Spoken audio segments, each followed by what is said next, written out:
Let's go.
What is going on?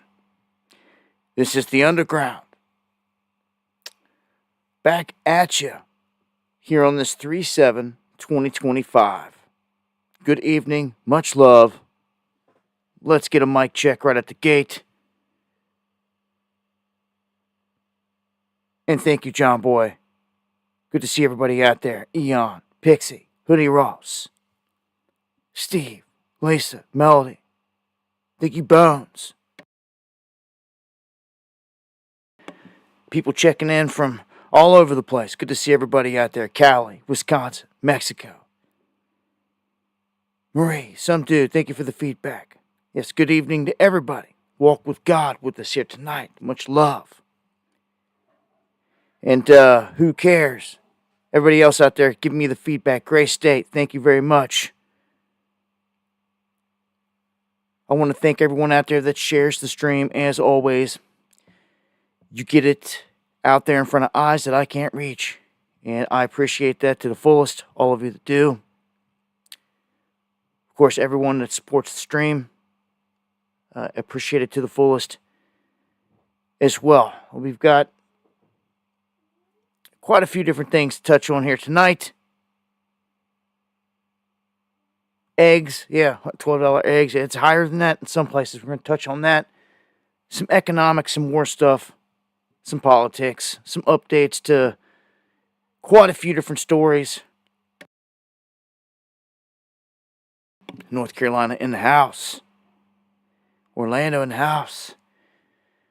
All right, I don't know if you guys ever seen this or heard about this, but once a month, the moon, when it's in the right shadow or right phase, should I say, there's an X that is seen. And you can see it right here in this image. For anyone that's got a telescope looking for something to lock onto, something new, something different, it gives you something to do. It's a rare window. Like I said, once a month, you have to have clear skies. It's what they call the Lunar X. All you got to do is look it up, Google Lunar X. You're going to find all the details on it. And you may be able to catch a shot of it. So it's about 50 miles wide. So if you do see it, it gives you a bit of an idea of what 50 miles is on the moon. Especially if you can lay your eyes on it, just like this. I mean, just looking up and seeing that X right there. That's 50 miles. Right there, left to right. And, man, could go on and on and on about the moon, but we've got incoming objects that have been zipping by. We had a couple yesterday closer than the moon. Although it seems like the biggest sky event was this stuff surrounding Elon's test flight again. And yeah, it could be a megastructure. As soon as I get my own telescope, which is what I hope to do in the future, at some point, it'd be like I don't know, like a once a week thing at least, where we're just doing a stream from the telescope, locking in to the stuff going on in the sky. And then they're not going to be able to manipulate it, censor us, or anything like that. For the most part. They can always take down the stream, I guess, but at least we know everything that we're catching is raw and real. And I used to do that through my Galileo telescope with my cell phone. And we still caught crazy stuff. So with a real upgraded telescope, we can get in on some things. But if you missed it, there was a massive explosion that took place down over Florida. This is after SpaceX's Starship on this test flight blows up. I put a video out on this. Thousands of people witnessed this. People were freaking out, down below when they seen this. When it was spiraling, doing what it normally does, they were freaking out. This is before it ever even blew up. I think, folks on the West Coast are more used to this, so to speak, because of all the launches that took place out there. But now that they're doing this down in Florida more and more often, people are going to start to see the effects of what a SpaceX rocket looks like compared to some of these other normal rockets, so to speak. And oftentimes you'll see this crazy spiral effect that's connected to the launch. That's been going on now for a decade or more. And it's indicative of one of these rockets going up through the atmosphere. But for some reason, the past two have been blown out of the sky. Now, I didn't see footage of the first one. I just heard that. Actually, I did see a little bit of footage of it. But I saw it from their cameras in an up close angle. This new one, so to speak, we had people all over that had witnessed this. Now, the footage that I got, what I got from people, was that this thing was being seen in the sky for a minute. Some people not used to it. And some kids saying, it's a UFO and all this other stuff. But it was doing its normal thing. The rocket was doing its normal thing. And it was during this, while it was doing its normal thing, that objects started to appear. Now, there's been debate on whether the objects seen were parts of the rocket itself coming apart and being seen, but some of these objects are seen way ahead of the rocket, far ahead of the rocket. So that kind of goes out the window with some of these objects for sure.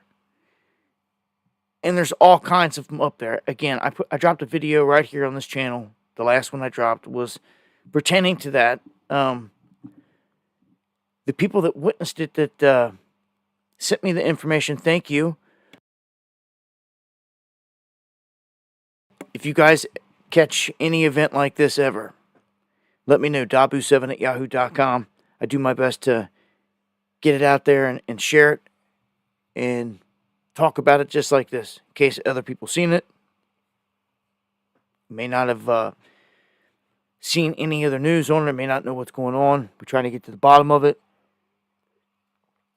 This would not be the first time that we've seen mystery objects around launches. We've seen explosions in the past, and we've caught UFOs, UAPs, in the frame.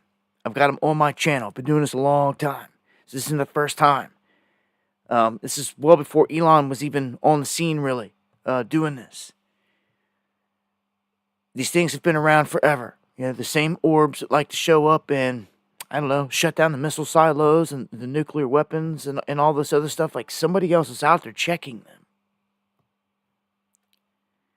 And I find that rather interesting because they're pure evil down here. Could it be good guys? You know, I hold out hope. There has to be. There has to be. Scientifically, mathematically, there has to be good guys out there somewhere. At some form, shape, and size involved in this. You see? Because there's a yin to every yang. There's a mirror to every atom. And we know there's high level of evil here. So there has to be some kind of force, even if it's a remnant. Yeah, it's crazy how only on YouTube, on my stream, it seems like 300 people get chopped off the stream in 1 second. I just watched it happen. It happens every stream, and people email me and ask me about it, and I don't know what to say. Besides, it's censorship, and there's no reason for it. That's not on my end. That's on their end. But is what it is. Going to keep on pushing here. Going to get into some unfortunate news here.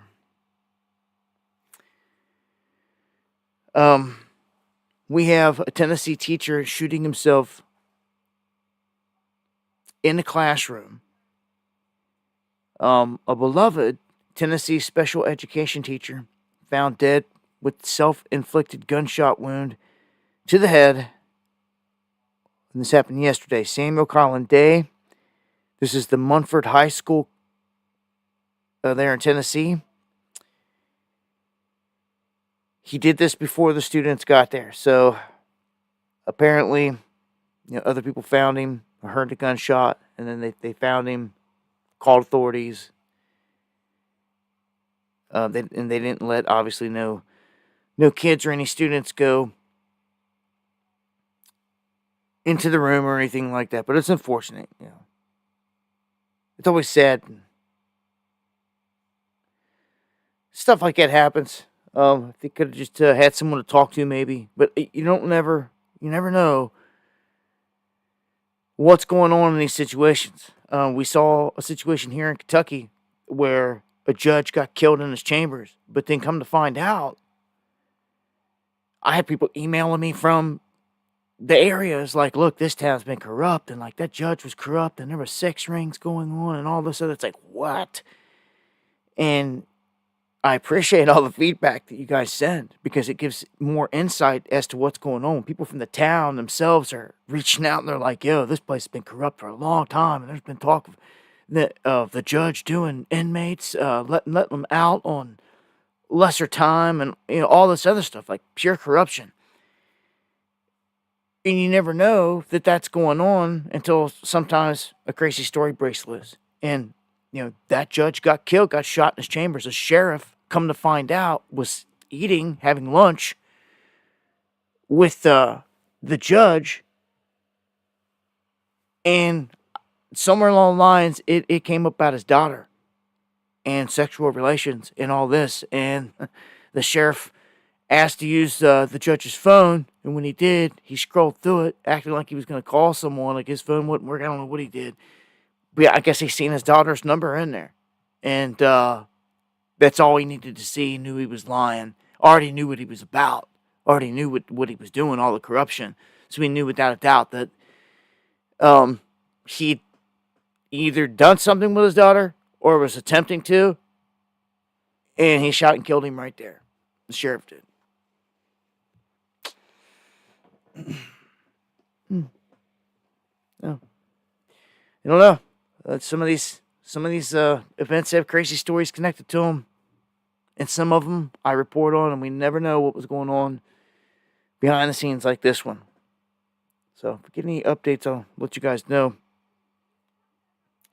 I've got an update though, what they're calling a bombshell twist in the case of a Kentucky boy, 8 years old, that died. Initially, they said that he was eating strawberries that came from a school fundraiser. It really didn't make any sense. Well, this young boy's stepfather, Antonio Person, has now been charged with manslaughter. Because what they did is they went after he died. I guess there was a raid conducted on the home. And when they did this, they uncovered 28 grams of fentanyl. And the toxicology report led to showing that fentanyl was actually what killed this young boy. And I guess, they were hoping, the guy was hoping that they would stick with the story of strawberries or whatever, but that's not the case. So again, they were not clear exactly on how the boy got his hands on the fentanyl, but, kids, could have been going through his parents' room or something while they weren't there, just snooping around, and just touched it. It's all it took. Didn't have to even take it. That this stuff is so deadly, all you have to do is touch it. And you're done. So just being curious can cost you these days. This is not like it used to be when most of us were growing up. And I can't stress this enough to the younger generation, if I can ever be blessed enough to reach the ears of the younger generation. It seems like they hide them from me. But, when I came up, you could hang out and pretty much trust that anyone at a party that was burning one or doing this and that everything was on the up and up. Like, when I was young, something like that, going to a party, people drinking, smoking, it's the way it was, be honest, man. Kids being kids and all that. But never did I have anybody dropping dead there. What until you got up into high school, the guys I was playing sports with, football, basketball, all that stuff, a couple of them went down. And those were the first ones. I had some good buddies, man. I never suspected we're going to go down, died. R.I.P. Ryan LaShavio, man. Some badass dudes, man. It blew me away. It shocked me. They were warrior type dudes. And as the years went on, these things called OCs crept onto the scene. But I viewed it as synthetic heroin, pretty much, in pill form. That's what other cats called it too. And when that came on the scene, it started wiping people out. But it still wasn't like fentanyl. Guys can handle OCs and all this other stuff and do their business. People weren't dying from touching them. But it was super deadly. Every time I turn around and talk to some friends I ain't seen forever from high school, I'd be like, oh, did you hear? And somebody else is dead. Somebody else is dead. Somebody else is dead. And it seemed like as the stuff poured in more and more, the body started to stack up, more and more, all the way to current day. And really, in the past 10 years, it hit another gear. When fentanyl, past 7 years or so, really started to flood in, I get that call from my buddy, or I talk to my buddy Scotty, and he'd be like, did you hear? Those are always the words. I'm like, not knowing what name's going to follow it. And it's always a head buster when, like, you're sitting there talking about a couple of your buddies that we all grew up with that were just so cool. You know, Jason Johnson, Johnny Buckholz, R.I.P. brothers. And then another one, they mentioned, like, oh, did you hear this guy? He's dead. He's dead too. And it's like, what? It's like, it gets crazy, man. But none of them that I ever hear were looking for death. The death found them. They were looking for that buzz they were chasing that they never could shake. Some you call it addiction for some, this and that. Some it was like one-time deals. Ask somebody for a pill because you got a headache and then you're dead. Imagine that. I don't know. I've watched this wreck people's lives, man, and I can't stress enough. Don't be touching powders out there at parties that you don't know. Don't be taking pills out there at parties that you don't know about or you're getting from anyone off the streets. It's a different game. It's a total different game, man. And I could say that, but you got to want to live. You got to want to stop. And I know you know what I'm talking about. Everybody out there listening. I know you've heard of someone that's been affected somehow, like by this whole drug game. Tactical war, as I see it with fentanyl. Designer drug meant to wipe out a bunch of people that would probably be like the anti-government type anyway. Like, and they knew this. They're loving it. They're dropping bodies, and it's a weapon. Now, this brings me to an update to another story. And I'm glad we got some updates, but man, they don't make a lot of sense to me. At all. I told you, Gene Hackman and his wife and a dog all found dead inside their home, another dog alive. And when they got in there, they found pills scattered all over the place. Never did identify exactly what the pills were. So, kind of a wild one. So now they're saying that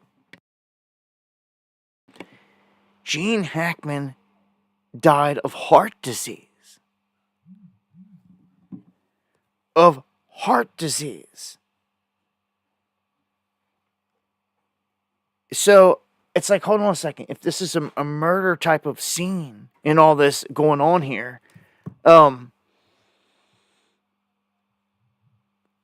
it just doesn't make any sense. How does he drop dead of heart disease? And like his wife didn't know. No, they said she died of a virus or something, or a week before.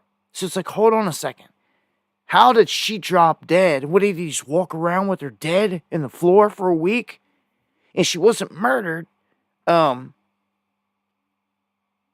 She had HPS, a deadly disease spread by rodent droppings. That's what they're saying that she died from. So she drops dead from this HPS. He drops dead from heart disease. The door cracked wide open.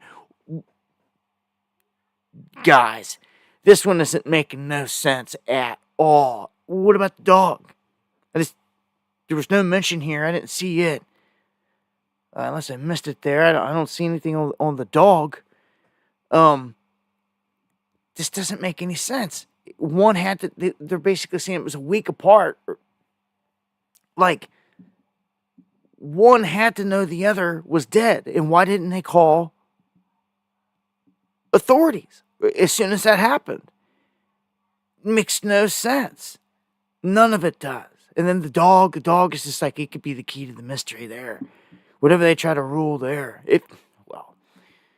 If it's the truth, right? You can't believe nothing they're saying. I don't believe much of any of this crap. Yeah,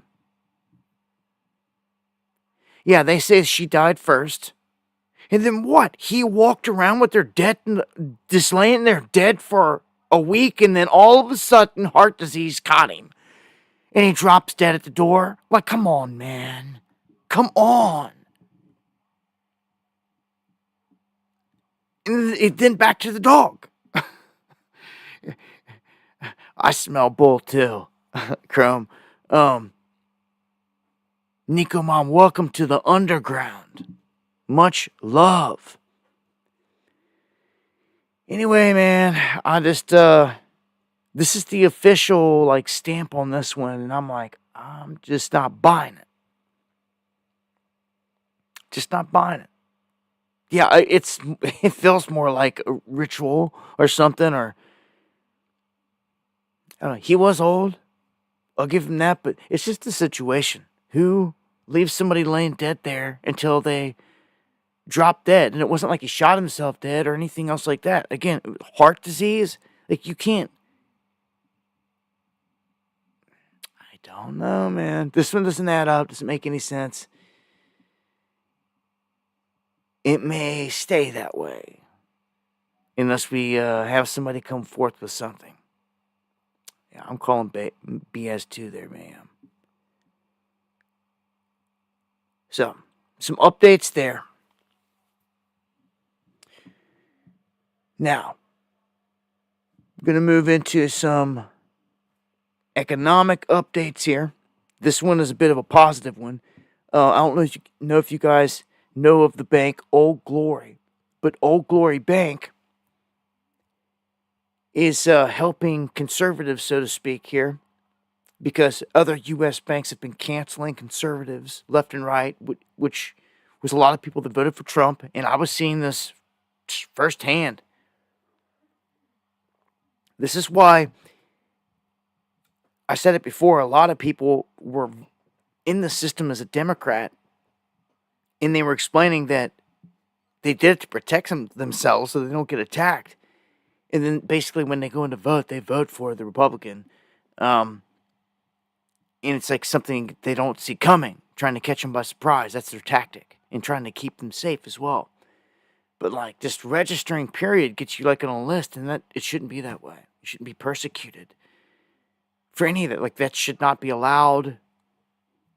But it's the way that it is. So I've seen all these people getting shut down, especially during the Biden regime.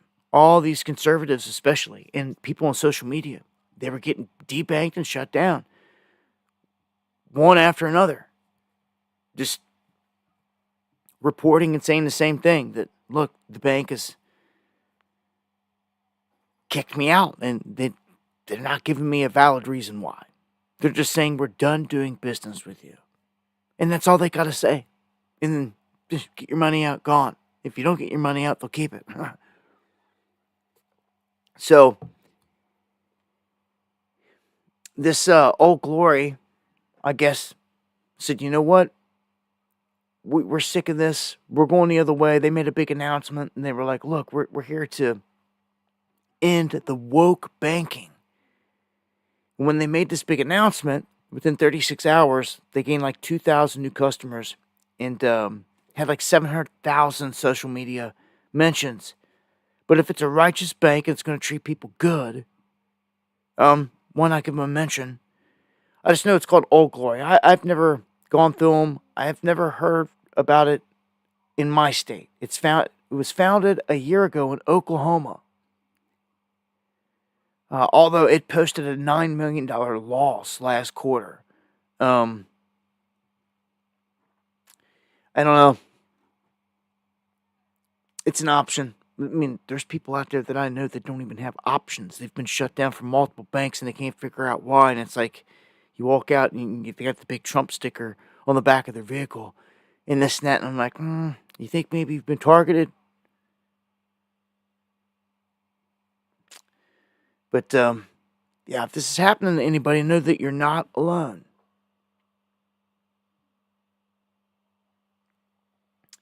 All right. Now, Trump has been making waves in terms of crypto. I'm going to play this clip here in just a second, so you guys can see what's going on here. Some people are not understanding how this market works. I've had people asking me over in comments and tagging me and saying, like, all right, like, why is it dumping if this is positive news? And you got to understand how the crypto game works, so to speak here. It operates on selling the news. good or bad most of the time. It doesn't matter. They sell the news. That's just the way that the game goes. It's a hard concept for some to wrap their head around. But it's a real one. I've been watching crypto now for a long time, man. Going on a decade. And there's cycles to this, just like there's cycles to everything.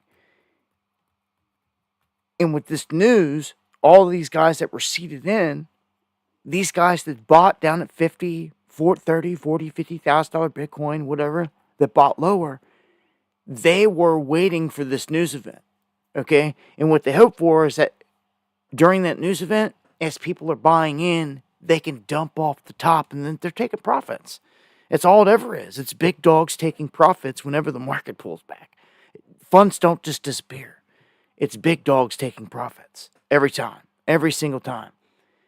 But when it comes to things like Bitcoin, the only reason that they can even try to say that it holds value is because there's only a certain amount of Bitcoin that's made. It's kind of like saying there's only so much gold on the planet. But that estimate always changes because sometimes they find new reserves like they just found in China that are massive and like it changes the game. It changes how much is out there. Well, with like something like Bitcoin, with like some 21 million or something coins, you're never going to get any more. You know, if anything, they burn or some vanish or get lost in wallets and are never recovered, and it's even less than 21 million. And it makes it rare. And this is what gives it value. They're showing you right now that they believe that Bitcoin is like the digital gold, 100%. And what they're doing is they're creating like a Fort Knox here. That's what this is. This reserve, it's a Fort Knox for Bitcoin, is what this is. Okay? And I think people should be aware of this. Jenna, thank you for the coffee and supporting the channel. Much love right back to you. I appreciate that to the fullest. We still don't know what's going on with Fort Knox. They said it multiple times. They were going in there, but they haven't done it. Those are the things you got to kind of watch for. They've had all the time in the world to get down there and do this. They're not doing it. Go down there with cameras, they could have done it the next day, as soon as they were talking about it. But they're not doing it. All of a sudden, there's massive shipments of gold coming into the United States. And some are asking the question, are they trying to fill Fort Knox right now? All kinds of speculation is going to happen when you don't say anything. When you come out and Trump's like, I don't even know if it's there. We'd be lucky. I'd be happy if there's 27 tons. It's like 27 tons. Like, what are you talking about, dude? There should be like 4,000 tons, at least, bare minimum, in Fort Knox. We have over 8,000, but some of it's kept in New York at the Fed there. But the Fed's a whole different story. The Fed is basically the one that you can look at and point the finger to if it's missing. The Fed, the Rockefellers, Rothschilds. I showed you, man, way back in the day, long before I was even born, these dudes, like, stole the gold. It was talked about openly. Go back and look at the newspaper clippings. It was talked about all over the world, them trying to sell gold out of those vaults. And ever since then, there's never been an audit. It's like, are you kidding me? And do you actually think for a second that Trump doesn't know what's in there? Get out of here. This dude knows what's in there.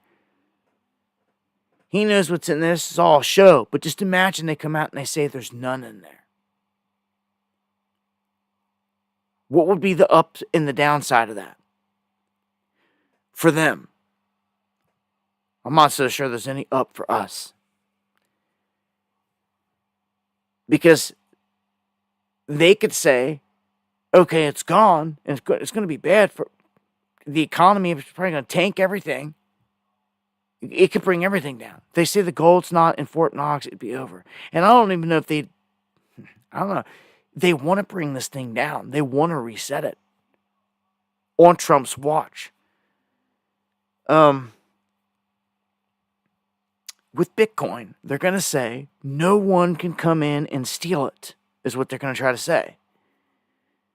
This digital Fort Knox. And I'm going to tell you, that's a lie right out the gate. Anything that's digital is hackable. It can be shut down. And if the power's out, you ain't getting it out. Things to think about. It's always going to resort back to fiat. After EMPs, nukes, major war, this and that. Battles being fought with sticks and stones. Guess what? Dudes are going to be trading a barter situation with things that they can trade by hand. And it's not going to be Bitcoin in a situation like that.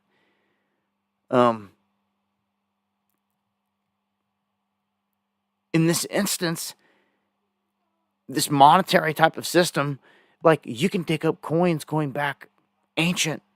But, like, in a system like this, how will there ever be any proof it ever existed? How? You can dig up the ancient computer, fire up some ancient computer. There's going to be nothing to be found in the ground. You see, it's my thing. There's going to be no evidence of a monetary system like we've seen going back thousands of years. It's game changing. Here, so he's got this new EO that he's signed into existence. The government already seized 198,000. It says 198,000 BTC. So they've got a chunk already. And it looks like they can't never spend this or sell it. It's to sit there in the strategic reserve. I do think that in this, they were mentioning earlier that it's going to focus solely on Bitcoin, like not all these other altcoins. It's like we need our own. That's how I feel about it. Just so you can trust the system. You trust who the creators and who runs it. Because every coin out there is different. I mean, for crying out loud, Bitcoin, they try to play this huge game. They keep Satoshi a mystery. And it's because it's the U.S. government that created it. And they didn't never want to tell nobody that. Because no one would have bought into it or accepted it. Since they kept their mouth shut and they played this little game, act like Satoshi's this mystery man. It worked. And now it's come full circle. And it's rather obvious who controls it. They allow you to invest your 401k. It's all embedded throughout the country. They're investing in it. It's outlawed in China. Okay, so I wonder why that is. Because they don't want a tool being used by another country all up in their stuff. And that's why they've tried to stop that right there. Now, if they controlled it, they wouldn't have no problem with it, would they? No. So, here's Trump. I'm going to go ahead and play this here. So you can just hear a little bit about this new executive order. Today we're signing, and this is very historic, an executive order establishing a strategic Bitcoin reserve and digital asset stockpile. This is a promise that you made throughout the campaign, and today we're keeping that promise. The reserve will be capitalized with Bitcoin that the federal government already owns, so it won't cost taxpayers a dime. This is like a digital Fort Knox for digital gold. And premature sales of Bitcoin over the past years cost American taxpayers over $17 billion in lost value because we didn't have a long-term strategy. Right. Now we do. So. And this is something you believe in fully? 100%, yeah. Okay. And the whole community believes in it. Very good. And they made the promise, right? Absolutely. So you can tell the Gentile Messiah doesn't know a ton about it. He's obviously put this into the hands largely of his sons. And we know this. And you've got Barron in charge of a lot of this, the mastermind. Let me tell you, like, Barron is like Donald Trump 2.0. If you ever look back at Trump when he was young, boy, and you look at Barron now, I mean, he's 2.0. Like, he should have took the name of Donald Trump Jr. And Jr.'s a clown. That dude's a clown. But these guys are pushing crypto full scale, if you can't tell. And it amazes me that he can sit here and write an executive order promoting blockchain after he's done passed an executive order against blockchain just by the name of CBDC. But some of the, I guess, dumbed down crowd out there that doesn't ask questions or don't realize anything, they just don't say anything.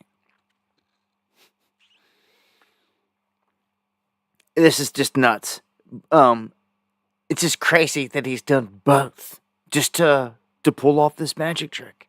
All they wanted in the end was to get you on blockchain. So if they just had to sign a little piece of paper and be like, here, looky over here, no CBDC, and treat them like they're, 5-year-olds or something, even lesser intelligence. I mean, I don't even want to attack these people. I don't want to come off like that. I'm just being honest. I'm not trying, is it that much stupidity? Are they that dumb? Or is a lot of this deflecting turning a cheek to it? Like they hear, they see the truth, they hear it, but they're ignoring it, turning the other way. They don't even talk about it. And it's like, well, you can't keep on going on like that. This facade's gonna fall apart at some point. Okay, and I'm gonna keep it pushing here. Texas is following suit. I told you this was gonna happen. Not only would it be just like one, but it's gonna be dozens of states probably follow suit here. Just like when they did away with the taxes on gold and silver, it took about a year or so. A bunch of states piled in during the time frame.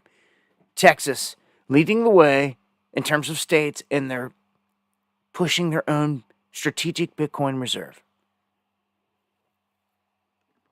which means they will be purchasing and putting it in there off of dips. You now have something that guys back in the day used to dream of. When institutional money gets into the game, it's going to change it, Could you ever imagine when full-blown states are getting involved now and putting their money in it with reserves like this? All of them with their own, Fort Knox, and they're looking to buy and hold, which, just like the guy just said in that video, if you missed it, that we sold some of the Bitcoin we bought before the government did because they had no strategic plan. And it cost them like $17 billion because they didn't just hold on to it. Just that simple. Because they sold it and they didn't just hold on to it. Now, the whole name of the game is they're buying it, they're throwing it into the reserve, and there's not going to be no touching it, no selling it. So they're going to have that arsenal. Do you think for a second that now that they've put this in motion, now, it's just begun, do you think they're going to let the value of Bitcoin slump? They're going to take it to the fucking moon. It's moon. If you ain't got the eyes to see, I don't know what to tell you. It may pull back in the meantime, and there's going to be dumps, but those are entry points. Do you see? They set shorts on the top. They all dump down. They get down to a lower price that they're all happy with, and they can enter. They buy. It's called buying the dip. And buying a strong dip will propel this thing to new heights. It always does. It always dumps off hardcore and then boomerangs it, or it hits like a springboard and goes through the roof. Goes parabolic. That's what sends it to the next level. But people were asking, this is all good news. You think it'd be going through the roof? Well, yeah, when you're a rookie at this, it's what you think. And they know this. And they're betting on you. They want your money. They're betting on you thinking like this. They already know this. And they know that the noobs are going to come in thinking this way. So it's like a noob trap, a rookie trap until you learn a lesson. That these guys have been holding this stuff forever and have been looking for a big news event to sell. Okay? That's why it dumped. For those thinking, why isn't it running higher, running higher? It's because they're doing exactly what I just told you, and you got to keep that in mind. Now you can see behind the curtain. Now you know how it operates. Okay? And why does it just pick up and take off sometimes out of nowhere? It's because that's when they're making their moves. And they do it unannounced. That's the crazy thing about Bitcoin. It could take off on a whim. It could dump on a whim. Never forget this was created by the NSA. It's built on a hash created by the NSA. Bitcoin is. Your government has control of it. Not the Japanese, the Chinese, the Russians, no one else. It's their baby. Can't you tell? Just take a step back and look at it all, man. So, I've warned you of the downside of this for a long time. I'm gonna let Trump. This is at the end. Really, the downside is just the fact that, again, everything is trackable and traceable. You should always have a fiat option. You should never be forced into sole digital transactions because then it's over. You should always have the option for fiat. What's crazy is around here where I'm at in Kentucky, you go into the courthouse, they won't even take certain things. They won't take cards, nothing. They want cash. And I love that in a way because it tells me that, I mean, even down to our own state government here, they see it.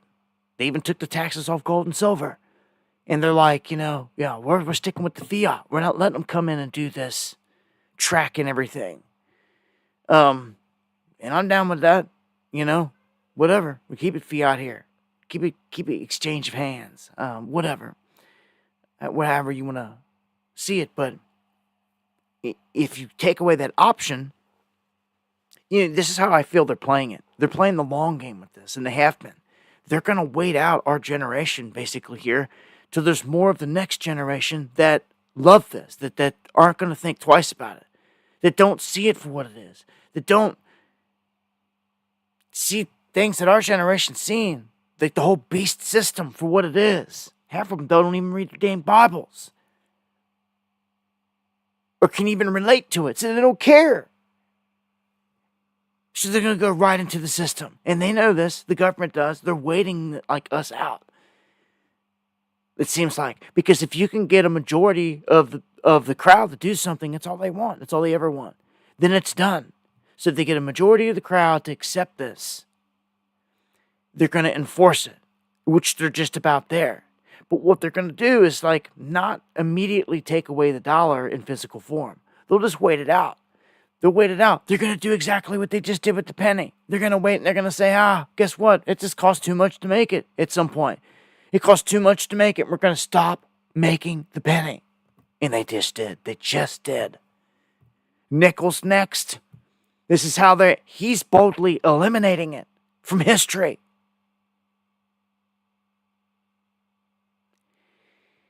It's huge moves happening right in front of our face, man.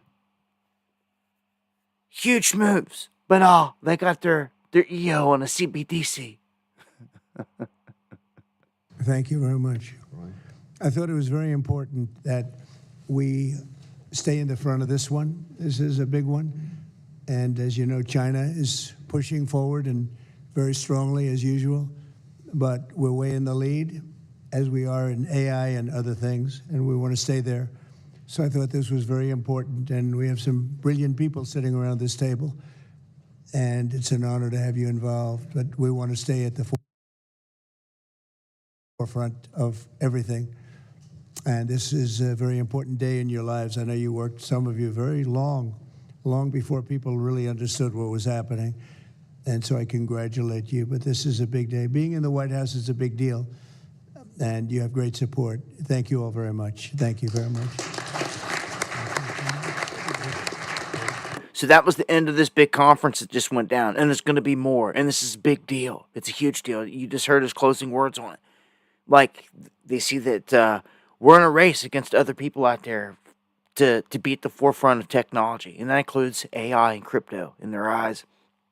And there's some truth to that.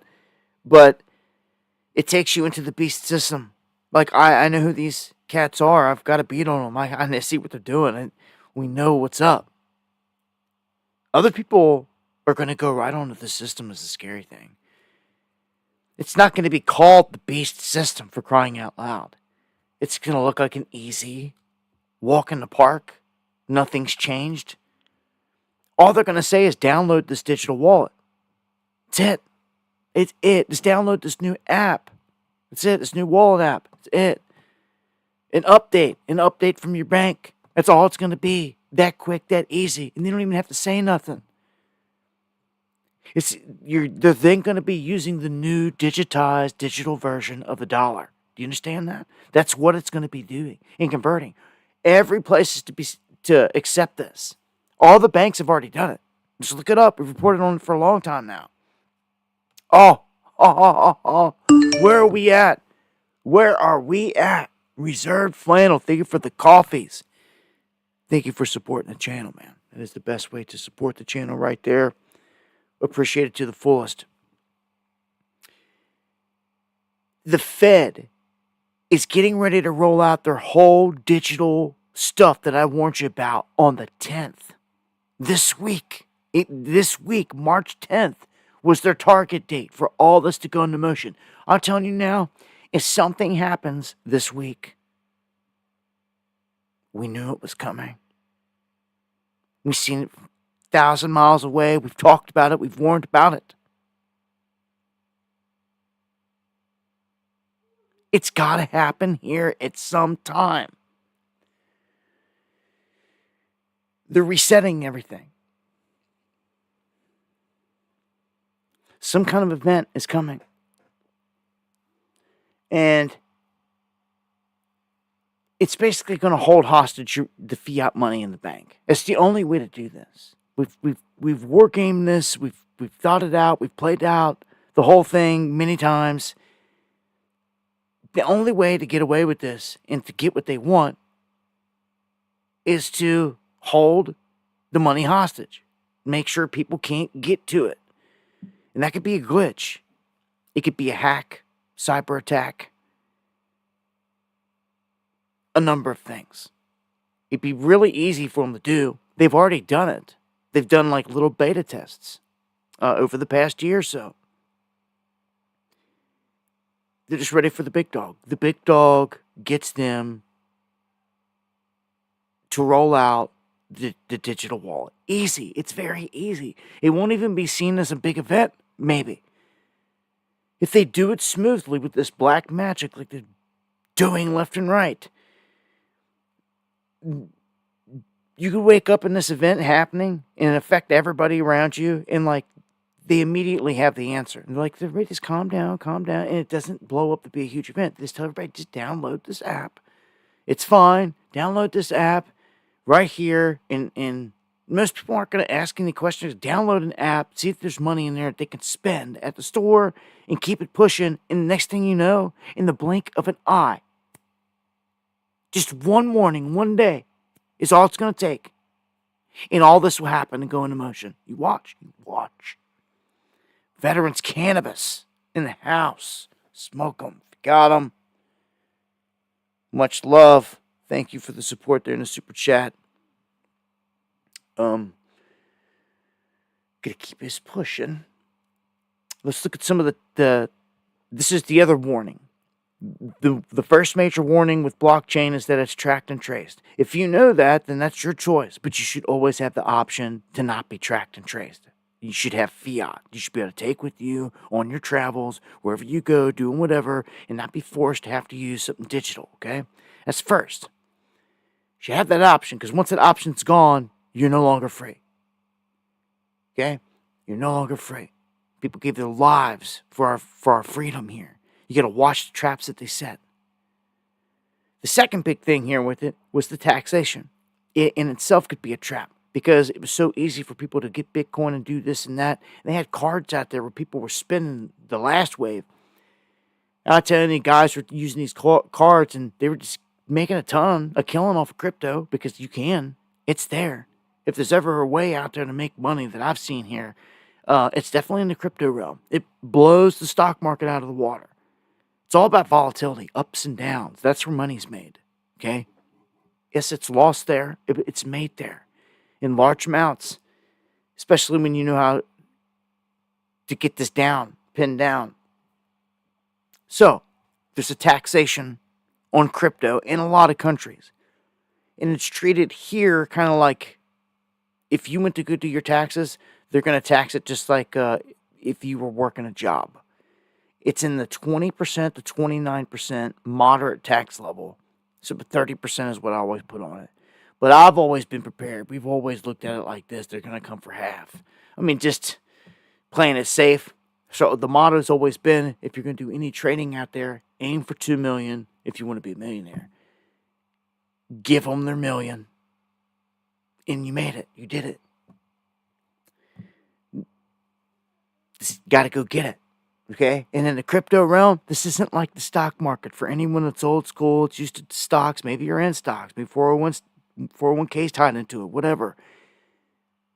You need to learn something about this crypto realm because it's going to be a missed opportunity. If not. Now that you know, and you should have known this from the beginning because I've been saying it since 2017, the Beast blockchain, all the bad sides of it. The upsides of it is you can make a lot of money. And I'm watching cats do it. I've been watching cats do it. You know, God bless everybody out there making moves. And it's not only with this, it's with gold and silver as well. I've been telling you, getting gold and silver since forever. And it's just going to continue to go uphill. Hopefully you're in a state that's not taxing it. These are huge moves. These are huge moves. Everybody's trying to get ahead, right? Everybody's looking for a way out of the game, right? I'm watching young dudes out there. Yeah, they may have no life and they stare at a screen all day. But they're turning $100 into $1 million in some crazy instances. But at least into thousands and thousands and thousands in these cycles. While other people are there looking at their 401k and they've been in Tesla and they're in Apple and Microsoft. They're in all the big dogs. They're like holding all the top 10, the big ones, right? But like, yeah, their money's up some. You know, they invested like, you know, say $5,000 in it altogether and it may be up 10,000, 15. But like cats in the crypto realm with $5,000 are turning it into like $1 million. And it's happening left and right. How is that? It's because the market cap explodes. And when the market cap explodes, it's stupid money that you've never could ever imagine, like flooding into it. And it happens in crypto because the rules are different. It's different than the stock market. There's things you can do in crypto that you could never do in the stock market. The stock market would get stopped. It would get halted. The trade would get halted on the floor in the NYC, in the exchange. All this crazy madness. All these triggers and halts. It's completely rigged. Crypto is free flowing. And some people could say, well, they're pump and dumps. A bunch of them, it pumps up and dumps up. Yeah, you can have that out there at any time, but crypto's proven to be way more than a pump and dump. If it's a pump and dump, there'd be no money in it right now. And there's just more money in this game than anything. If you're looking for a place to siphon money and get it off of, it's here. All right? I'm telling you, this is the exchange of a lifetime. It was the dot-com bubble at one point. This is the avenue. You got two options: physical gold and silver, non-taxed, to buy and hold, bury it, and that's a long-term investment, and it's just going to keep going up. Now, they've even mentioned no taxes on American projects now. I'm waiting to see that get put in concrete because that's a game changer. But Eric Trump said it. And if so, that opens a huge door. Where are we? Thank you for the coffees. Now, let's just say they don't do that. And you're paying 20, 30%. It's still, for guys that are day trading out there and treating this like a job, it's just going to get taxed like a job. You see what I'm saying? At that rate. That's what you should expect, which is lower than we were ever putting on it. Like I said, we were going to give them half the stack. I know people, there's guys out here and plenty of people that have gotten rich off this, off of the crypto game out there. Or, I don't want to say wealthy. Some have. This has made a lot of people, it's changed their lives, man.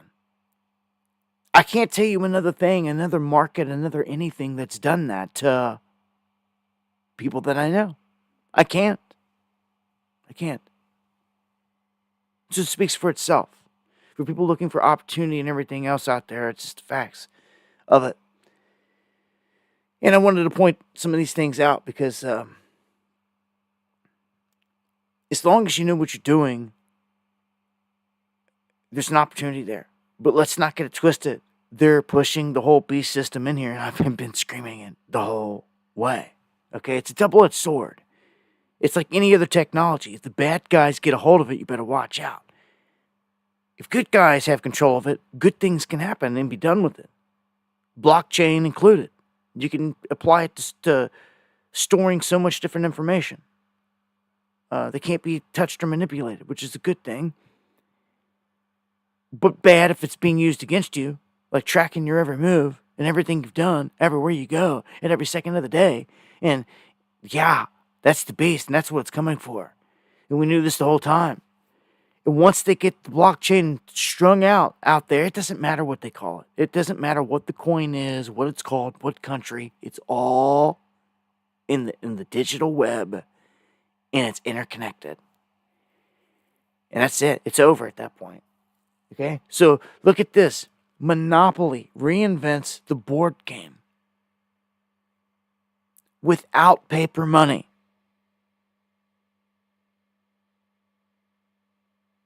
I said Monopoly did away with the paper money. It's all cards and credit. And operates completely different in that aspect, but the rest of it very similar to the traditional Monopoly. So it's already grooming the kids out there to not see cash. It's gone. To take the card and the chip. You can clearly see the chip on all the cards.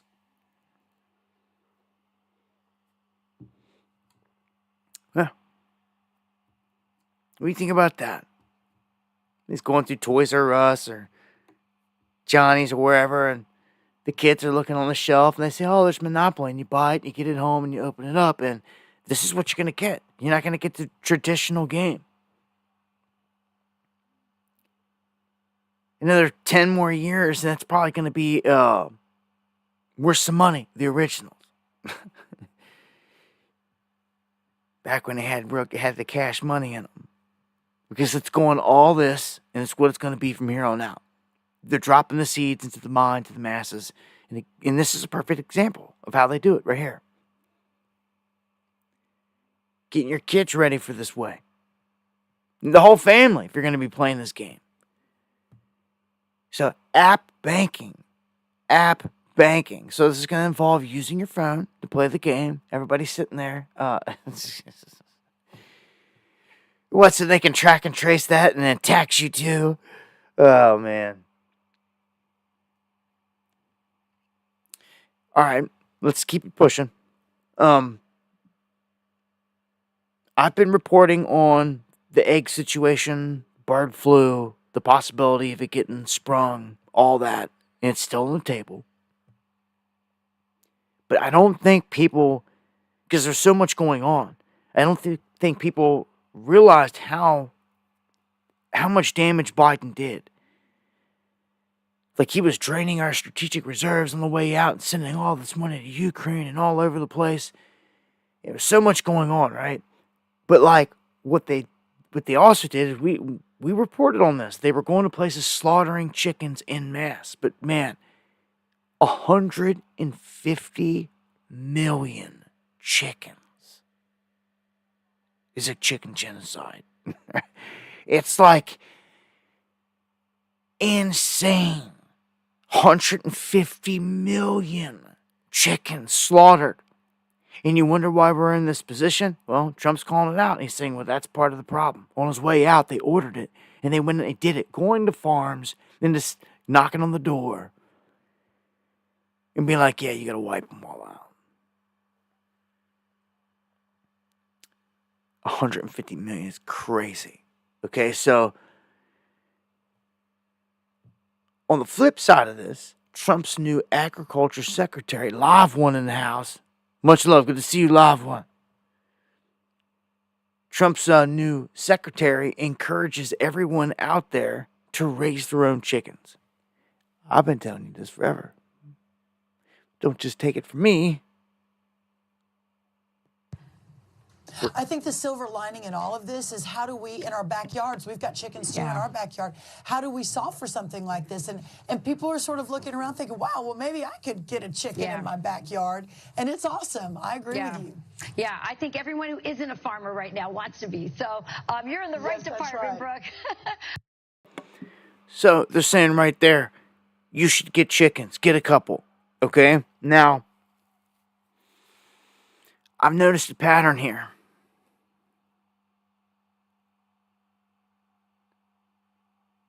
Of setting a trap.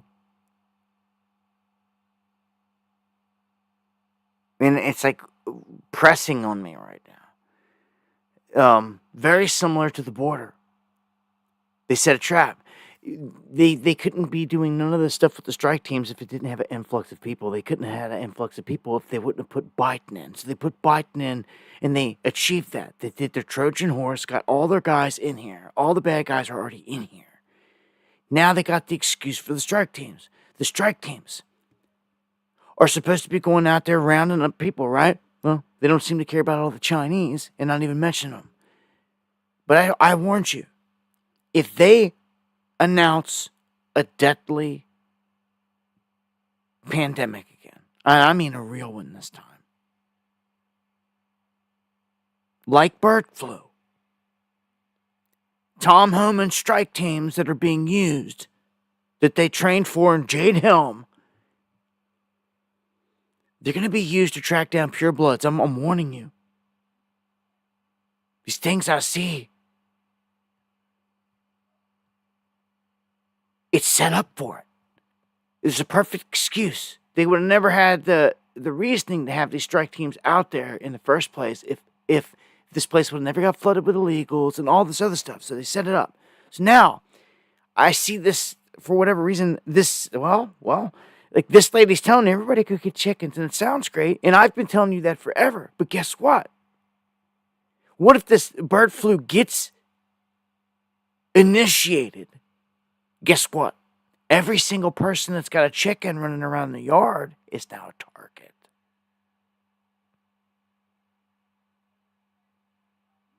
They're now a target. Let me tell you something, man. When they try to play this card, I pray to the Most High they don't, and it never happens, because I've seen the worst visions of my life connected with this event. If they play it, there will be no going back to life as you know it. It will be the ultimate event. It will force anyone and everyone out there into inoculation and a mark and everything else to prove it. Bill Gates never used his 666 Luciferus. It's sitting on the shelf waiting for this event. It is the one. And it's even marked symbolically with the 666. It's waiting. That's why it was never used. And yes, it will glow. It will glow with an X. So they can see it from 20 feet, 30 feet out. You have to put your hand up or whatever. Your hand or your forehead. If they don't see it, they'll have orders to be able to kill you in a real deadly event. But see, you wouldn't know that because last time it was a fraud. Why did they put us through that fraud? It was a beta test for this real one. That's the scary thing. They're that serious about it. Bill Gates done said it was going to come by 2025. He just came out here recently and he pushed it back maybe. He basically told us you might have stalled it out a little bit. He's like, it's happening within the next 4 years. That's what he said. That's what he said. He adjusted it to within this next 4 years. So on Trump's watch here at any time, You know, he sat down there talking with Trump, having dinner with him instead of being cuffed and thrown in jail. They're sitting there talking about making money off of jabs. Oh, yeah. Talk about some. This is insane. So, something's about to happen. That's the worst case. I'm telling you, man. When I had the visions sitting in my house at the time, when we were locked down, and like the things that I was seeing, it was these visions were being brought on by what was happening at the moment. Like, we were in full lockdown. You couldn't even go nowhere. They were saying people needed essential papers. There were people going door to door for whatever, little teams. I don't know, checking to see if people jabbed and all this other crap. And I was like, I'm going to die right here on this mountain then. Nuh-uh. And I knew it. Just looking out the window, I'm like, if you even go to leave, the neighbor's going to see you. You're going to get snitched out. Thank you, Donna. You ain't going to make it nowhere.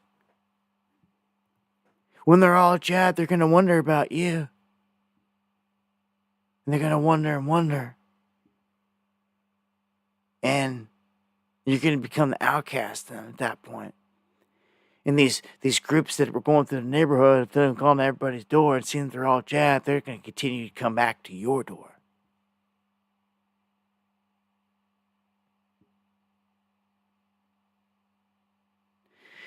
And when this is happening, man,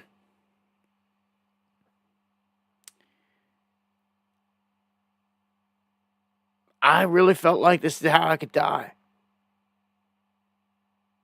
Because when you seen the videos of what they did to people, like, they did it all over. They force inoculated them. And they should be going to jail for that, right? Like, right now. Snatching them up, just like they're snatching dudes up in Ukraine, forcing them to go to the battlefield. They're snatching them up, taking them into rooms, and they were jabbing them. There's plenty of video out there. People kicking and screaming for their lives. Forced. Now, I'm talking about a real deadly event now. I say it all the time. Bodies stacked up at the end of people's driveways. In an incinerator coming out on the street. Just to burn bodies, basically. People ain't going nowhere. You ain't going to the store. You ain't going nowhere. Everyone's like, you're stuck at home. You don't want to go nowhere. Because people are leaving and they're never coming back. Or if they come back at the whole house, wipe out the whole family. Because this time it's going to be deadly. It's going to have a high mortality rate, right? Or whatever, however they put it. I'm just telling you, man. I gotta speak it because I've spent 5 years of my life preparing for this. Everything. To get ready for this. That's how serious I took it.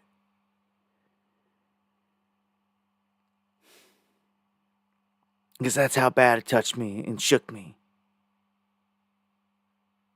I see it clear as day. And it was a moment, a checkmate moment that they had, that no one could say nothing. And you could not argue with the guys with guns. Who was going to say anything because there's dead bodies everywhere to justify it. They could quickly usher everybody in to taking. There wouldn't be this game of anyone even. A pureblood is going to be hunted like you've never seen. So everyone out there that calls himself a pureblood right now, you just remember when the real test comes. And on the other side of it, only a fraction will remain true. They'll go to the death without it. I'll be one of them. And I'll do it proudly, and you'll remember me for it. Where you sit on the other side in the beast system, thinking about all the people that they slaughtered. But it's okay, because you're alive, and you're on the inside, right? And you're tracked, and all this other stuff, and you'll know it. You'll know what you did. you'll know what you did. And so will the Most High. And this has been the test, and you knew it the whole time, all of you. It's a damn shame. Those that fail and those that give up at the end. Especially those that made it this far, calling themselves purebloods and everything else fighting, that take that inoculation. It's coming. And that's what you should fear more than anything. It's what shook me again to the core. I spent the last 5 years of my life getting ready for it. And even if I wasn't ready for it when it hit, at least I knew. At least I knew I could turn around and tell everybody, my family, anybody around, even the Most High, that I did everything I could.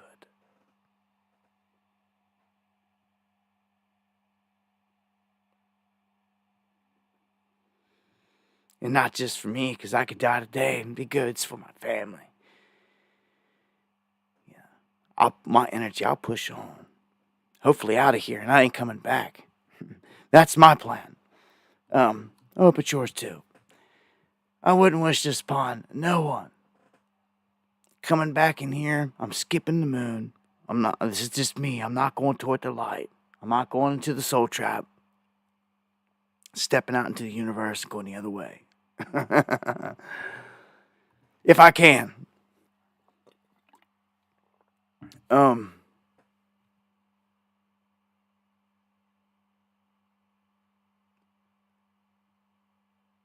Do you really, King? I pray for you, man. You really have blood cancer? Pray the Most High heals you. Pray the Most High in heaven heals you, my friend. All I can do is try to speak it into existence. You have to pray, obviously, only two. With two or more. At least. I feel you on that. That's scary. Man. It happened to a guy named Anthony Johnson. He was actually in the UFC and a legend. He killed him. The Hodgkin's, whatever, in the blood, cancer. So, man, I pray to the Most High, man, for you. Silver Sailor, thank you for the memberships there. Japan, much love in the house. And if you're, I don't know if anyone's in the EU out there, if you're like in France or Germany listening in, but they're coming for you there in terms of this carbon stuff. They're hammering households, small businesses. They're implementing the scheme. Of course, Trump pulled us out of it. That is a plus. I'll give him his props there. All the climate crap, this and that, like, yeah. Not playing that game. And we shouldn't be. So going the other way on that, like, that's a plus here. Getting out of their crap, because all they were going to do is try to track you and tax you. And all that stuff. David, thank you again for the membership there. Just a heads up, though. We should be going the other way here in this country. But I just told you the whole thing with the chickens, the eggs. Eggs, part of our organic food. It's under attack. It has been. It's usually way more expensive. And the price of everything has gone through the roof. Now, with these new tariffs, as we explained before, 25% tariff from Mexico and Canada means if you want avocados from Mexico, you're paying 25% more. That's what it means. And even Trump tried to come out here recently and says, bear with me. And it's like, bear with what? Like, everyone's done cash-strapped. Been beat down by Bidenflation. It has not been corrected. Everything continues to rise, and now you're putting a 25% addition on top of that and just telling everybody to sit there and like just chill, be cool with it? Like, I don't think so. This is black magic. This is a huge surplus on you, and you're getting taxed on the other side of it. The whole reason he pushed this whole external tariff thing to begin with was he said he was doing away with the IRS, the Internal Revenue Service. But that's not happening. So what's happening in the meantime is you're getting double whammied. Everybody here. I'm telling you. And it's happening while they're trying to tell you over here they're saving all this money, cutting all this stuff. Well, like garbage. Like, we need to see a difference out here in terms of people's spending power. Going to the grocery store, $100, used to get you a cart full, now get you maybe a basket full, right? Like, it's ridiculous. But it's the truth. Where I'm at, it's pretty common to have farmers throughout the warm months meeting up at corners and in little farmer markets or wherever they can meet up in a field. They'll all start gathering and trading goods, all the stuff they grew, plus other items, things like that. None of those people want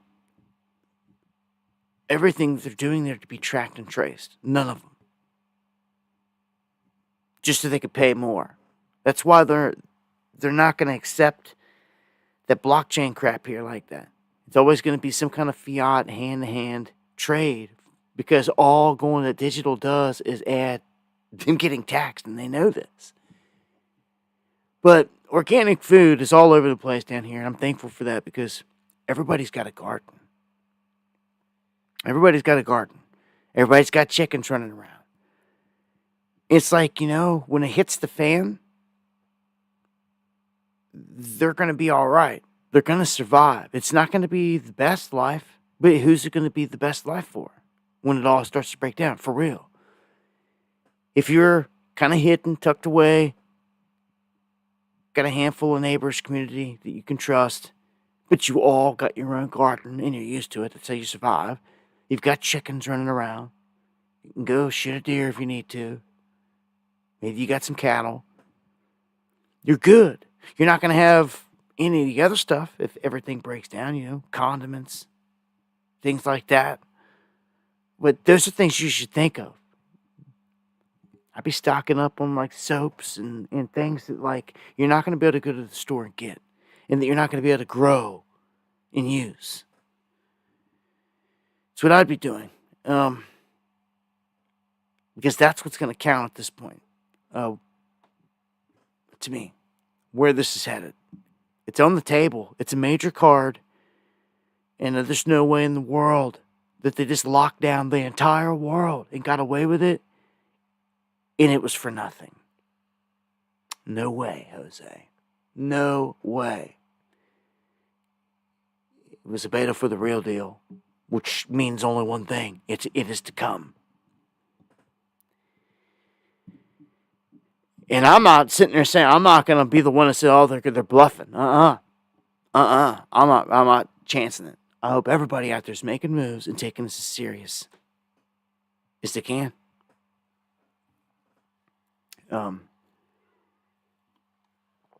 Yeah, there's going to be a time here, goods and services cut off and all that. Yeah, it's here's a plus, here's a positive one. I talked about this bill, how the feds were wanting you to report, like anyone out there had a small business, even if it's like just you or whatever, they wanted you to report all this financial data to FinCEN, which is garbage, Financial Crimes Enforcement Network. It ended up being like against your constitutional rights for them to try to do this. And the Treasury itself stepped up and killed the enforcement on this bill. I spoke about it before. Now it's something you just don't have to worry about because they killed it. This says critical metal for bombs and bullets explodes higher. And this is because there's a global shortage in it. So, like, all of a sudden, one of the main metals, antimony, that goes inside of making bullet cores, explosives, shrapnel weapons, going through the roof. I mean, look at this chart. It's gone parabolic. That's like a crypto chart right there. You just don't normally see this. What you would want to do is catch this at the top and short it. You want to know how to get rich? Huh? I'm going to tell you. I'm going to give you a jewel. Maybe just one of you does it. Learn to short. Short tops like this. All day long. Don't get greedy with it. Just grab you 10% on a slide down. 10% a day. Stack that. Do it 80 times, man. You make $5 million. Okay, so...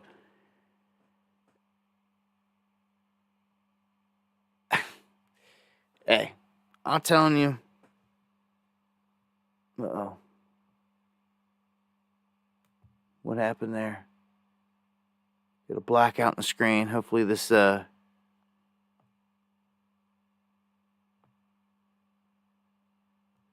don't even have a spot to refresh it. I don't know what just happened. Again, bear with me.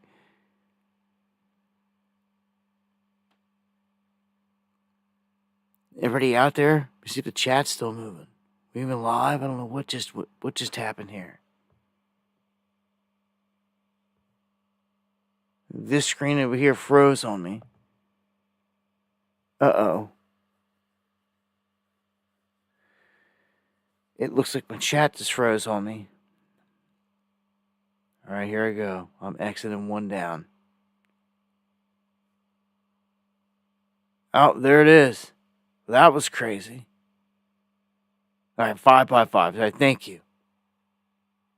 Jason Voorhees joins us tonight. Much love. Mexico in house. All right, this was an interesting one. Massey and Lee introducing bills to end the Fed. Let's do it. Like, this is long overdue. It's not even part of the federal government. It's a group of private individuals that owns the feds. It's an orchestration and a racket that's been siphoning all of our money all this time, and where all our taxes have been going to, and all this. They've been running the show, and they don't have to abide by the rules because they're their own entity, so to speak, that's like above the law. You hear all these people say no one's above the law. Well, why don't you say that to these guys? Huh? For real.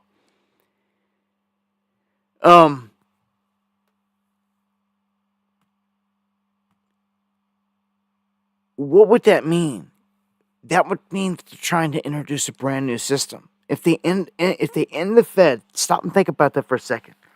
If they really do it, in the Federal Reserve, what would replace it? I mean, they're wiping everything out. Would they do this?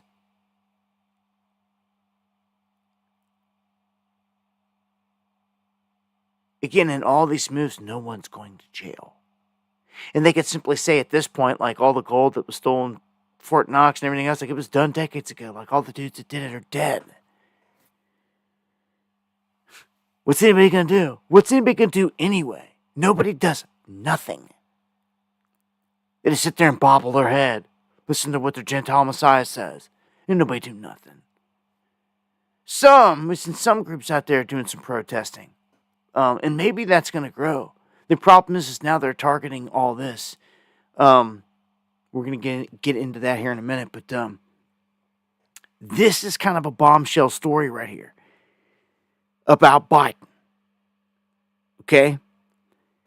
Listen to this. This is not surprising. It's not going to be too surprising to some, but it's bombshell because it could mean that every single thing that this dude supposedly put into motion is null and void. And this is like pretty legitimate here, man. Yeah. A shocking investigation now reveals that virtually every single document that bears Joe Biden's signature during his presidency was signed by an autopen, except for one. And what makes this revelation particularly damning is that the only document confirmed to have Biden's actual signature was his letter announcing his withdrawal from the 2024 presidential race.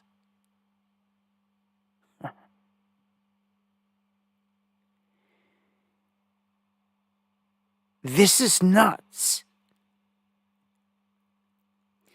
An autopen used on every single document. So they're saying, you know how we just sat there and watched Trump sign all those executive orders and he held it up? What do you think they're doing? They're like rubbing it in your face.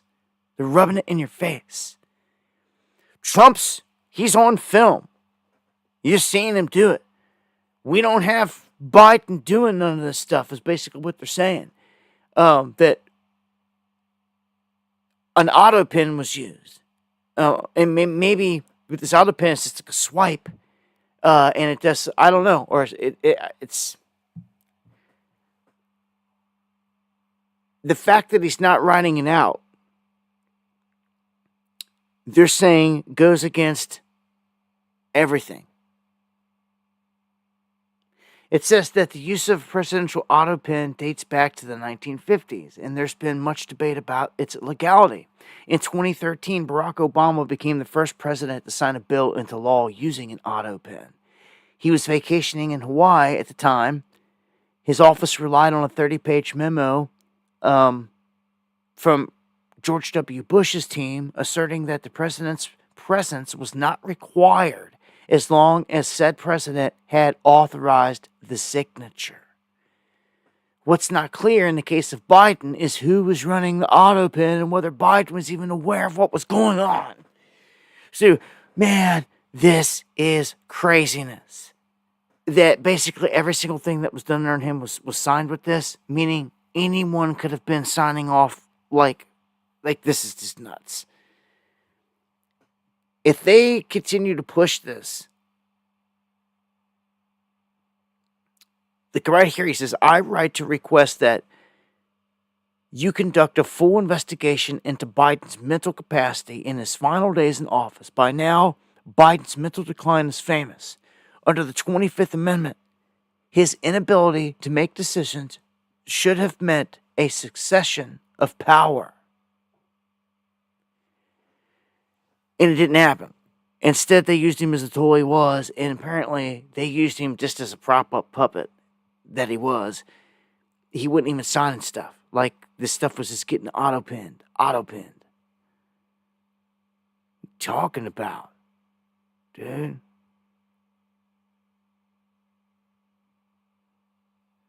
I love smoking people that say stupid stuff. So, yeah, don't be surprised if this blows up to a massive story in the coming days, weeks. The legality of everything. If they rule it all null and void, you don't think if Trump couldn't get away with trying to do that, he wouldn't do it? Like, this has the potential to go huge. Huge. And it would like peel back so much stuff. I don't see why they wouldn't. But all right, remember what I was saying about the protests. Nobody's really out there doing much like grassroots. Anything we ever really see. Let me turn it down a little bit. Thank you, Audrey, for the coffees. Blessings right back to you. Much love. Anytime we've seen any protest, largely as of late, like BLM in the Palestinian movement, they were connected to George Soros and George Soros funding. But there are other groups that stand for Palestine that are not connected to the Soros-funded backing stuff, and that stand for other things out there that have sprung up. But this Palestine thing, for one, has given them the excuse. It's given them the excuse to have Trump announce $400 million in funding being cut to Columbia University because of anti-Semitism, is what they're calling it. So because the people are pro-Palestinian and don't want to see them get genocided, and they're protesting on the campus. Since they're allowing it to happen, Trump's just cut $400 million from them. Incited anti-Semitism. This to me sets a dangerous precedent. Because if you try to step up and say anything against the atrocities of Israel, this is what they're going to throw on you. You betcha. Trap's done set.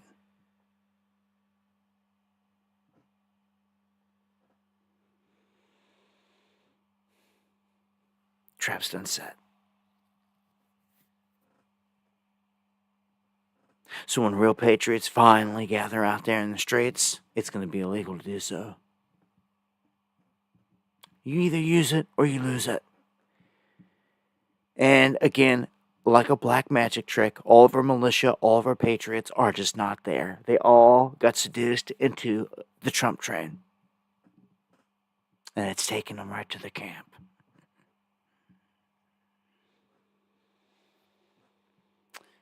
Oh. They only knew. So Hunter Biden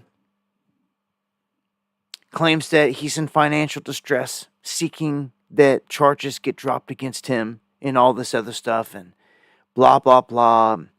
That his artwork that he's selling isn't selling.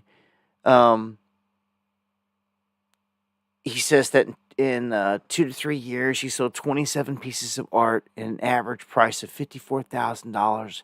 But since I've only sold one piece of art, since then I've only sold one piece of art for $36,000. And I'm gonna tell you right now, there ain't nobody buying this dude's art for that. This is a man that has the Finger Lakes tattoo on his back. And it's connected to the whole thing of missing people.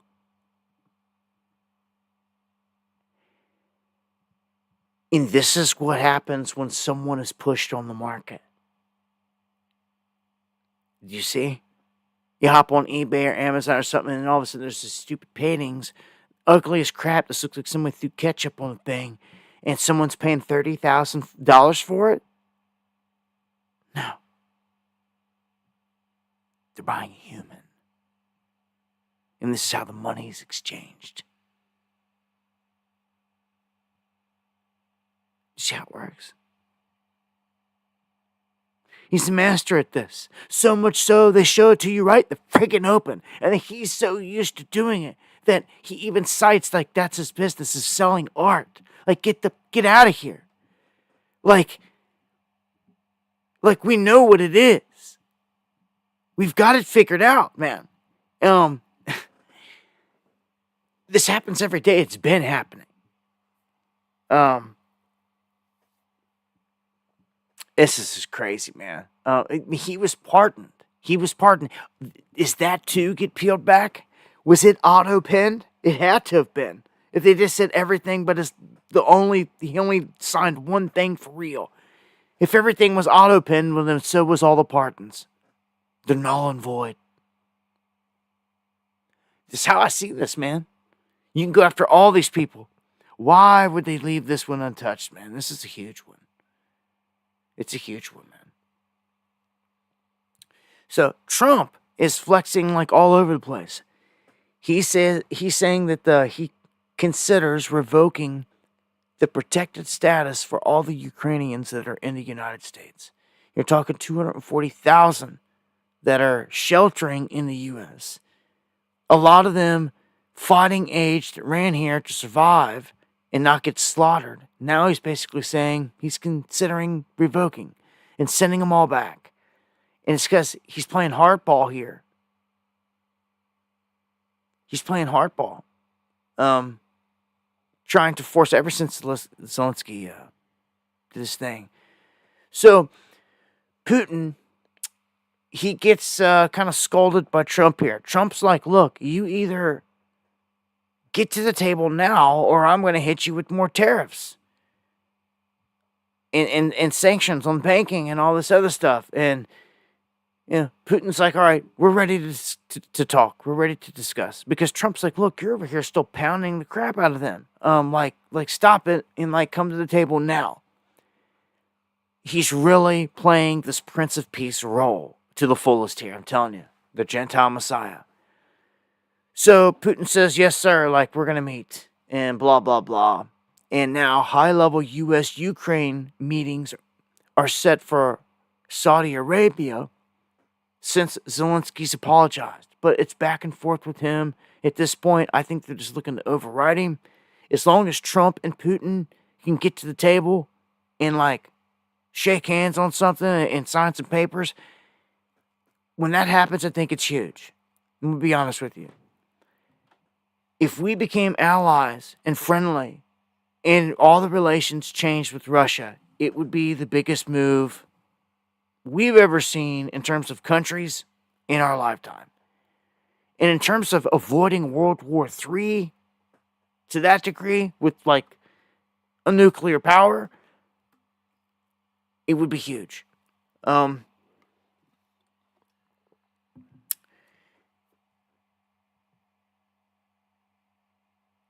It could actually go this way because something is just, it seems like they're really trying to make this whole thing where he's making peace out there. He may even try to get rid of all nuclear weapons, right? So he just stopped all the weapons going into Ukraine dead in the tracks, turned planes around in the air. And what they did is they stopped sharing intel, which is key because it's their satellites and it's all their information that helps guide the drones and make these strikes, okay? It's what is used for all the HIMARS, all the Storm Shadows, all that. Well, now they don't have it. They're like dead in the water there. They're blind with a strategic weapon. It's a huge move. Like Trump just neutered them. For real. In Europe, is it going to do anything? Europe's like weak. Like they haven't been able to do nothing. They haven't been coughing up any money. They haven't been doing nothing. The United States has been the money and the muscle behind NATO this whole time. And if they leave NATO, like they're calling to do, and they become partnered or just buds, allies with Russia, what does that leave then? EU's on their own. They seem to not like Russia, or Russia that keeps them alive. It's so stupid on this world stage. That feeds them natural gas and coal throughout the winter and keeps their lights on. They could simply cut them off and let them freeze to death, and it's over. But it doesn't ever happen. The world's a stage. But then you've got China that's going to be left kind of on their own over there. And if there's anyone left on this planet that's positioned to go to war with the United States, to hit them, it's China. So that's what it comes down to in the end here. And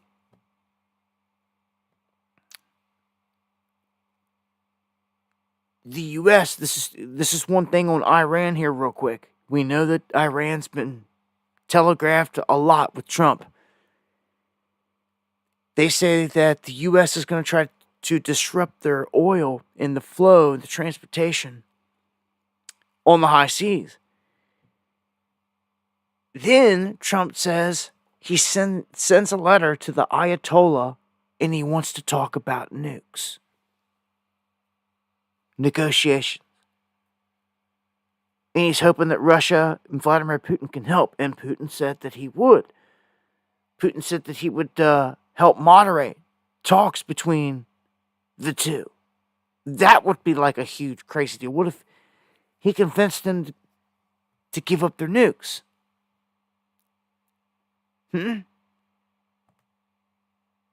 Look at this. Trump says everybody should get rid of their nuclear weapons. Everybody. Everybody.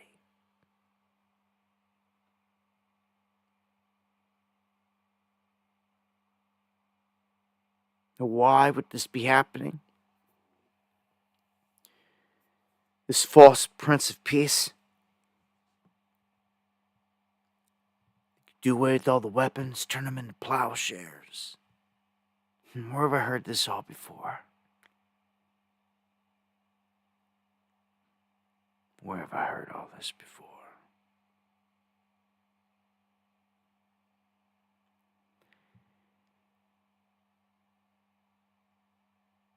You would never have this happen unless it would be hailed as like the biggest accomplishment of peace ever in the history of mankind.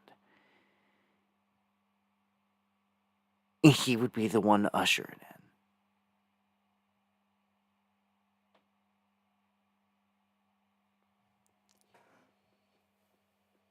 I'm telling you now, these are huge moves. And what if they all went along with it? Well, I'm going to tell you now, they've got some weapons that make the nukes obsolete. Lasers, propulsion stuff, things like that can just obliterate and not leave the radiation behind.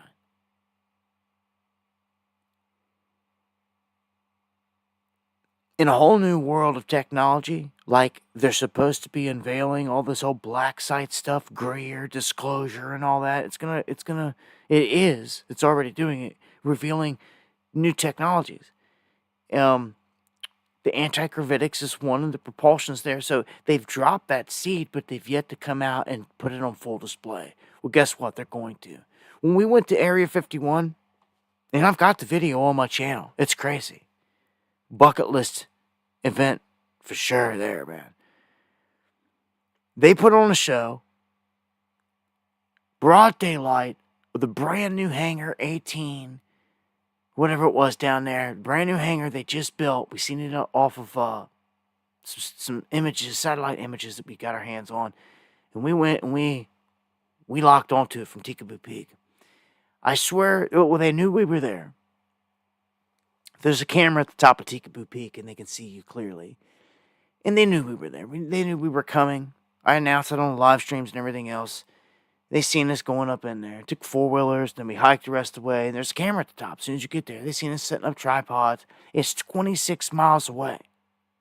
You would think you would never be able to see it, but in the desert, from the top of a mountain, peering down to a valley, you can see it all. And you could see Area 51, and we did. And we filmed it. And they had pulled something out. I don't know how they did. It just appeared. You didn't see them roll it out. It's just this thing appeared on the tarmac in broad daylight, the light shimmering off of it. And the next thing you know, it looks like it's gyroing, like spinning, like gyroing. And you can see it right there. We're watching it in real time. We're filming it. I'm flipping out. I'm like, they're like, are you seeing this? Like, the video should have like 1 million gazillion views because it's real deal crazy stuff. Because I'm so censored, it doesn't. And it sits there. But it happened.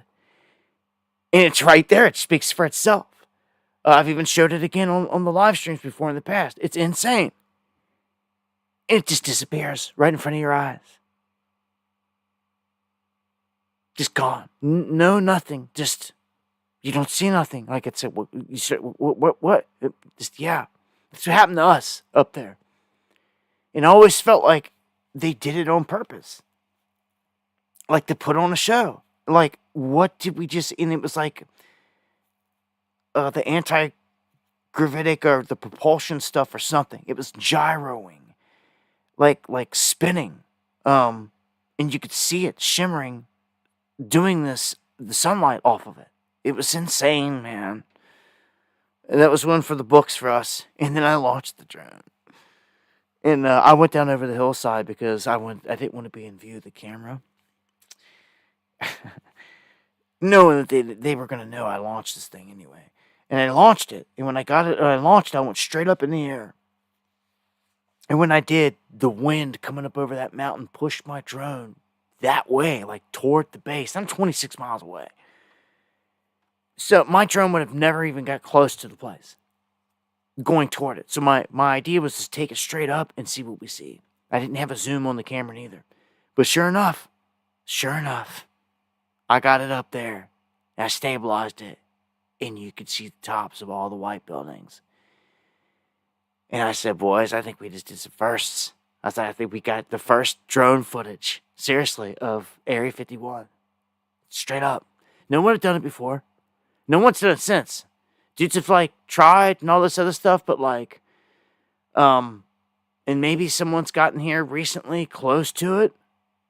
But we were, like, the first. No one had done it when we did it. It was the first and we knew it. And also, we did another first. We did the first live stream from Tikaboo Peak that we ever knew of.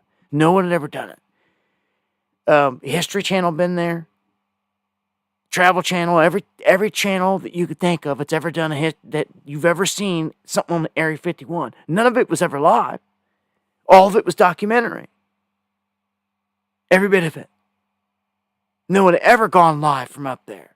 This was when live was just getting going. We didn't even know if we were going to be able to pull it off. It took everything we had, all the equipment, phones, hotspots, a combination that ended up taking of all of them, and we got the communication out. We were live.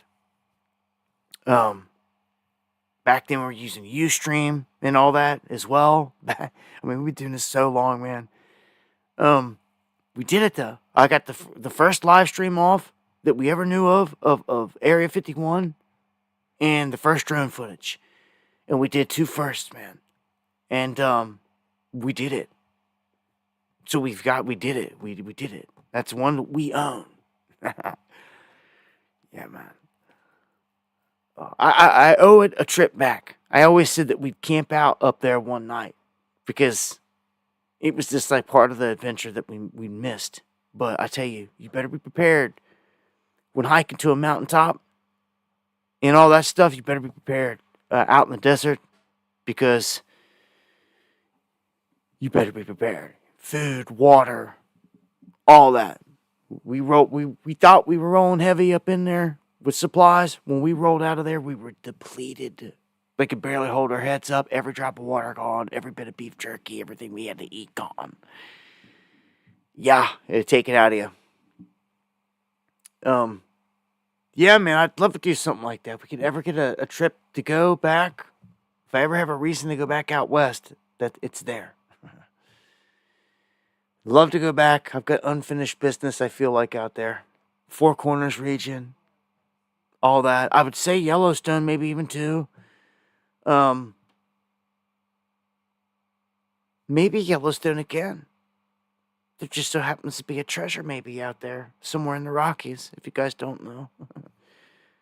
I'm sure some of you have already heard. There's a treasure inside. Book dropped out there by John Collins Black. It kind of it replaces the Forrest Fenn treasure that was out there, that was discovered, and then Forrest died. I went looking for that in Yellowstone, and we were right there. It was right there where it was discovered.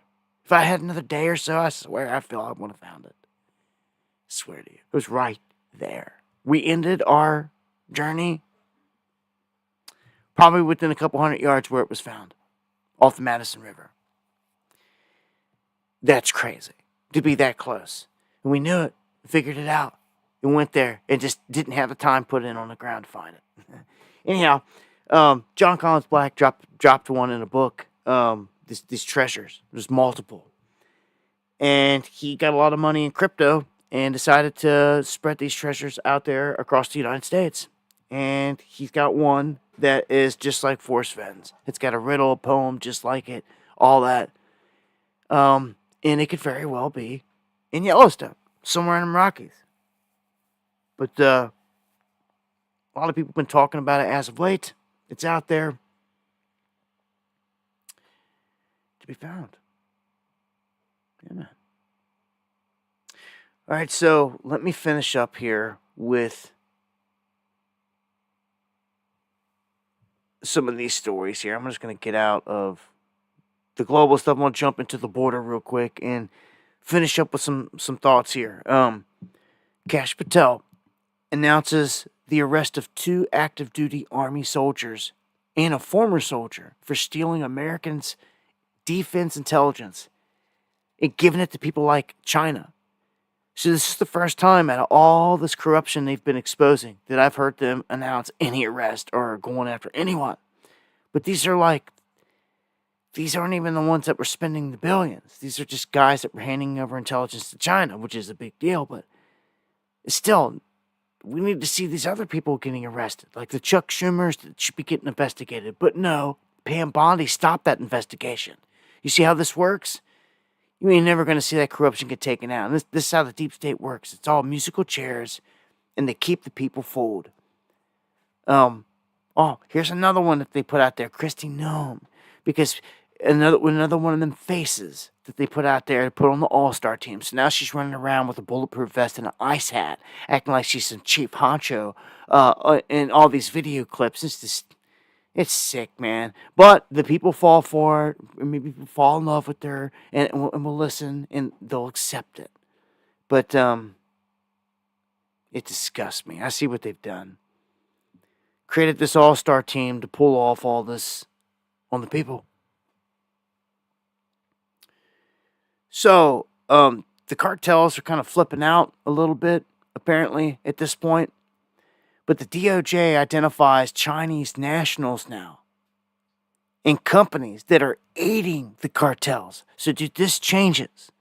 This is a shift in the narrative here and what's going on and zeroing in on the enemy. Let's clear some things up. Trump declared a national emergency on our border on day one.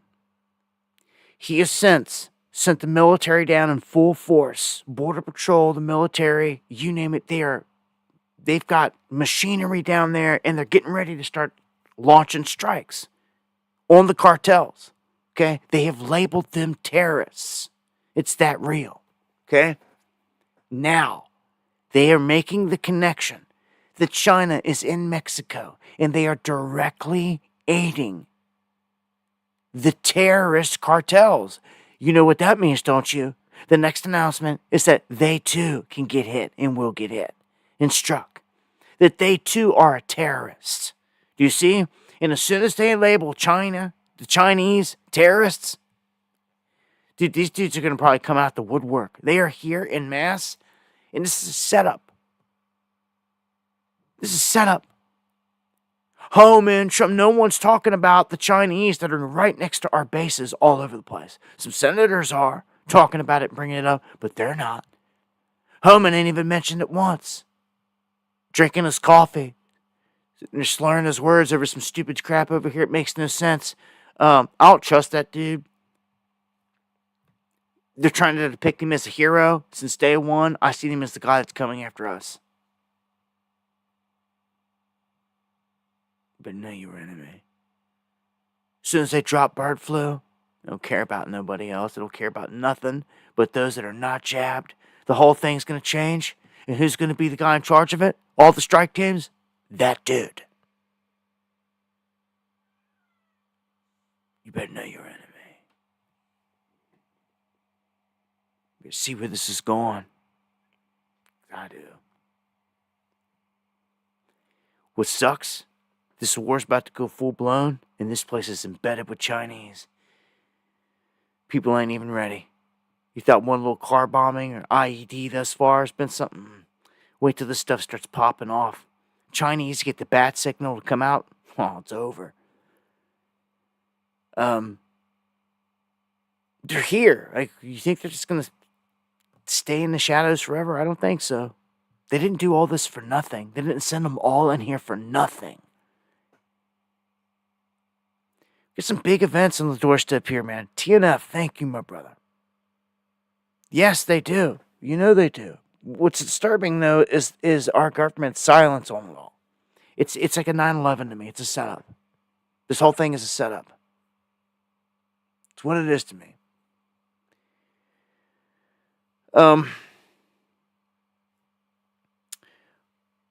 I want to play here a little bit of this talk. This is Tucker Carlson talking to Sam Bankman-Fried about prison. And this guy's in there with P. Diddy, and he makes some comments on this. I'm not going to play. It's 42 minutes long, but you can see here it's got some bullet points here. Just the first 7 minutes. He covers some key stuff, including some Diddy stuff here in the first 5 minutes. So I'm going to play this so you guys can hear some of this And then I'm going to give my thoughts and opinions on the whole Diddy thing, some brand new updates on the whole Tupac investigation, Diddy, where this is going. We could see some big things here now. But it's up. So where are you? Yeah, I'm in MDC Brooklyn, in a little side room. How long have you been there? I've been in prison for about what's it been now? It's been about 2 years. So what's it like? It's sort of dystopian. You know, the fortunate thing, the place I'm in, I'm not in physical danger. And, you know, frankly, a lot of the staff, they're trying to be helpful. They're trying to, you know, do what they can given the constraints. But, you know, no one wants to be in prison. And you can imagine what happens when you take sort of 40 people, you know, all of whom have been at least charged with crimes, and lock them in a single room for years on end and throw out the key, which is the most trivial things become all that people have left to care about. Yes. Have you had any problems? Not of the sort of acute kind. Like, I haven't had, you know, I haven't been attacked or anything like that.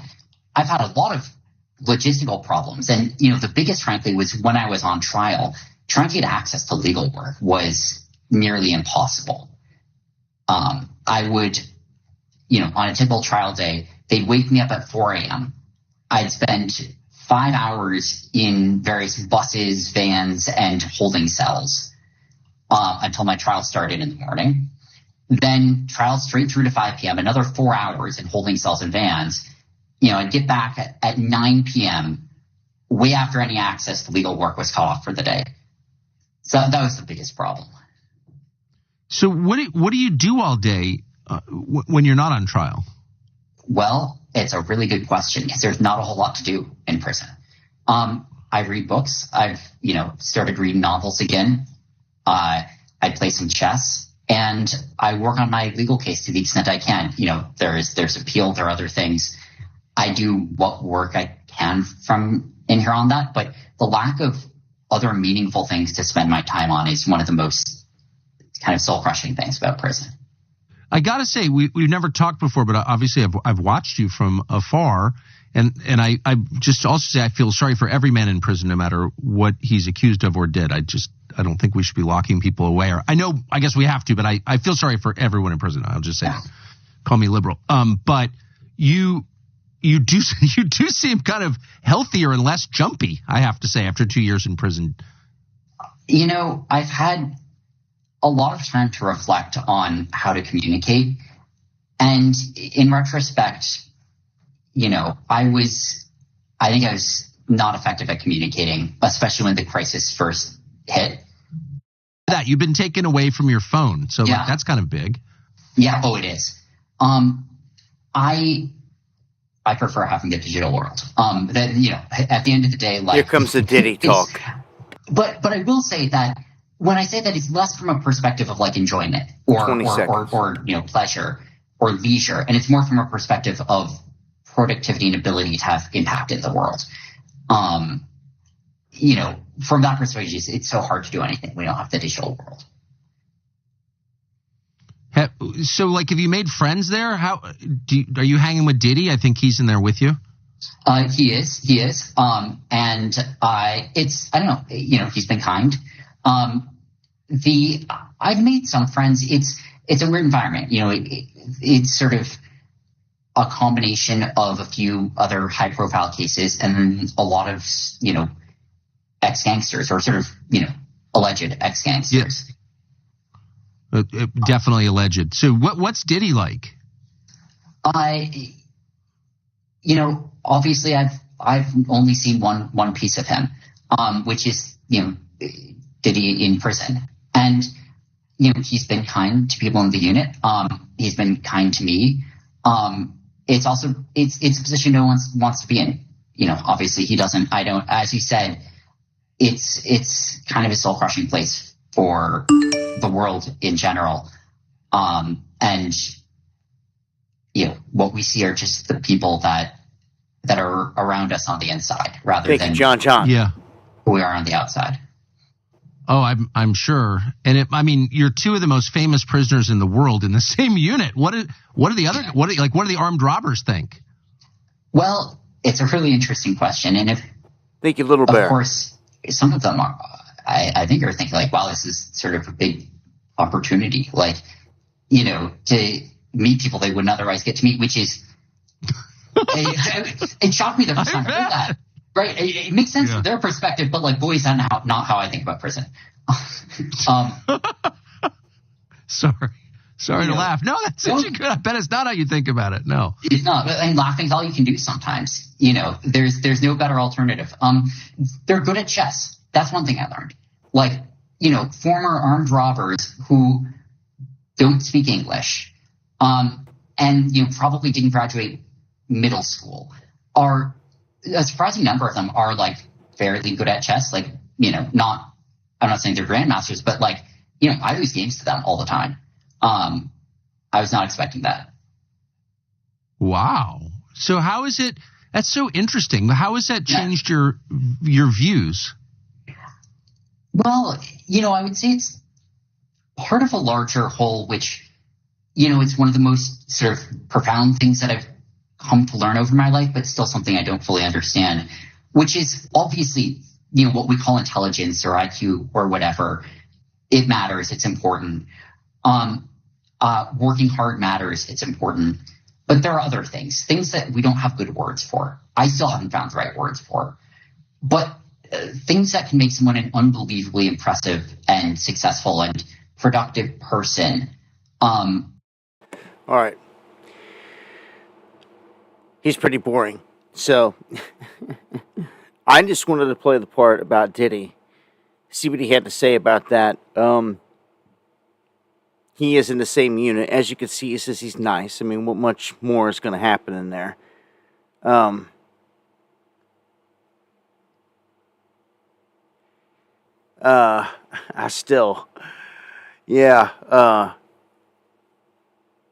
This whole situation. Well, let's get an update here on the whole Diddy, Tupac, and Biggie thing, because we've got some pretty shocking revelations that have come to light here. I don't think that I've got the okay, here we go. First time. Dwayne Keefe D. Davis insists he was 300 miles away when the rapper was shot. Now he's pointing the finger at someone else. Chief investigative correspondent Aaron Katursky has this ABC News exclusive.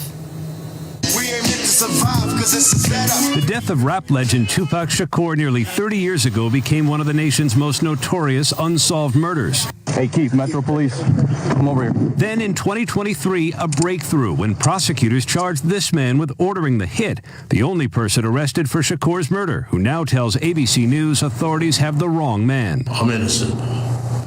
I ain't killed nobody, never did ever kill nobody. They don't have no evidence against me. Came and put me in Las Vegas. 61-year-old Dwayne Keefe D. Davis says the night of the murder, September 7th, 1996, he was in Los Angeles, 300 miles from the Las Vegas intersection where Tupac Shakur was gunned down. Prove that I orchestrated this. You know what I'm saying?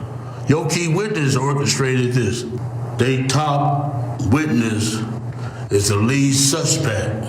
The defense pointing to someone else, Reggie Wright Jr., a former cop and security guard for record mogul Suge Knight, who was driving the car Tupac was in the night he was shot. Wright has denied any involvement and has said, "It bothers me because I was in charge of possibly protecting this young man." And prosecutors say Davis incriminated himself in his 2019 memoir, Compton Street Legend, and in this on-camera interview. You said the shots came from the back. Who shot Tupac? They keep it for the code of the streets. It just came from the backseat. Davis now says his previous admissions connected with the shooting were made under duress and for money, claiming he did not write his own memoir and was fed information by police. I shouldn't have said nothing what I'm saying? I shouldn't have said nothing. And I'm innocent, man. Prosecutors declined to respond directly to Davis's new claims. They say their case is strong and they expect a conviction. Much love, Jay from the Ville. Okay? Much love, my brother. Good to see you, man. Thank you for that. And Bear, and thank you those that have dropped coffees. It's 11:11. Much love.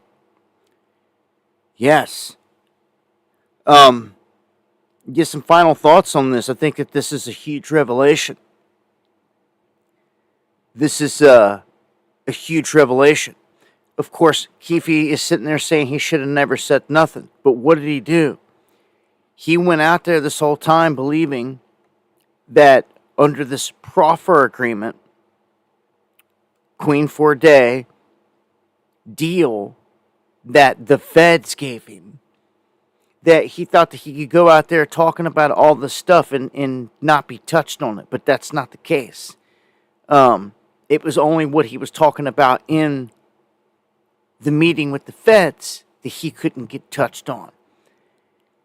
And there was still stipulations to that. So when he went on all these shows, all these Art of the Dialogues, all these Vlad TV interviews, and was doing all this talking, it was making him famous, giving him clout, and he was getting paid. They were paying him big money to come on there. So he kept the story alive. Basically, he's saying, now that they got him, he's sitting there, you could see it in his face, he's like smiling, he's like, you can't even put me in Vegas. He's like, the whole thing was a line in orchestration. He's like, yeah, I did it. And now he's saying, I did it to sell a book, and I was being fed crap information by the feds. He's being told what to say by the feds. He just came out and spilled all the beans, and what did he do? He just named the main guy that was behind all of it. I'm going to tell you now, it's where I put the blame squarely. I've been researching these murders for almost all my life. Like since I was 16. I was 16 when Tupac Shakur died. I'll never forget the night they announced him dead. I was so pissed, and I'll never forget where I was at and everything else. I remember it like yesterday. Because it woke me up. Most people don't realize that. It was Tupac Shakur dying in the Machiavelli album. Me seeing it. Being young and asking, what does this mean? He looks crucified on the front page. Tupac was on a cross. And it said the Don Illuminati. I said, what is that? And I went searching. I went researching to find out what Illuminati was and what it meant. And I knew it meant to kill something. And then I never had I ever before heard of the Illuminati. Until I came across Tupac saying to kill it.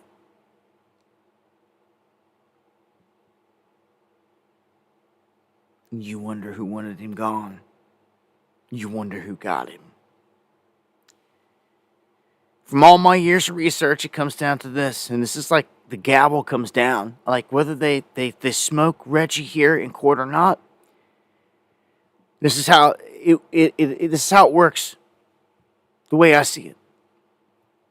This whole thing, all the feds, all these years, Greg Kading and all them, they tried to put this on $1 million check that Puffy had wrote and was supposed to have been put into the hands out there to Von Zip to pay for the hit on Tupac Shakur, to kill him. Okay?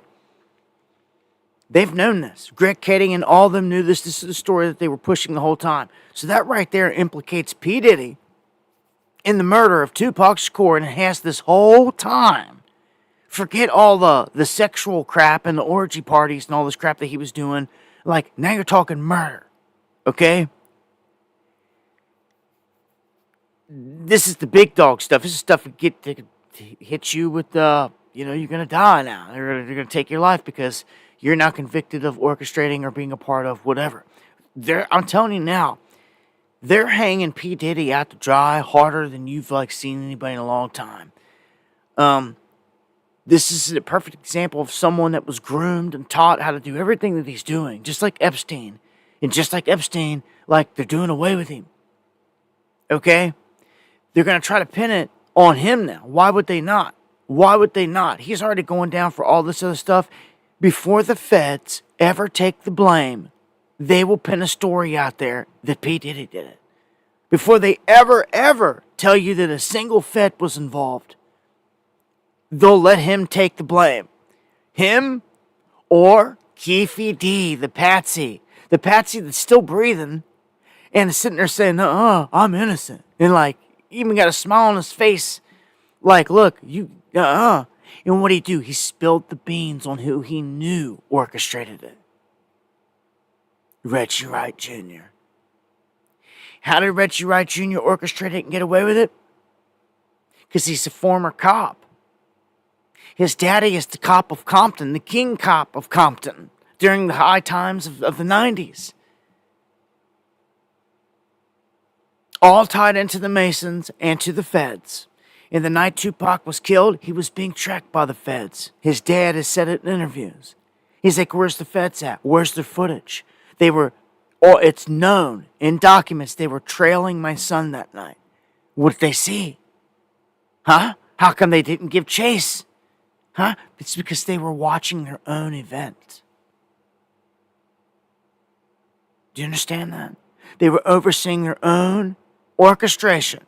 And who was the patsies on the bottom, on the ground? It was Reggie Wright Jr. overseeing the whole thing. The moment that Tupac got shot, Michael Moore, which was Tupac's bodyguard, and you can look this up and verify. I've collected all this throughout the years, so I know. It's in my memory bank here. Michael Moore, in his interviews, one of the last ones before he died, he says they were sitting there, and back then, them two-way Motorola's, that you trip someone like a walkie-talkie, they were huge. They were huge. Right? Yeah. Reggie Wright's team had one. And Michael Moore sat right there and heard Reggie Wright come over the intercom and say, got him.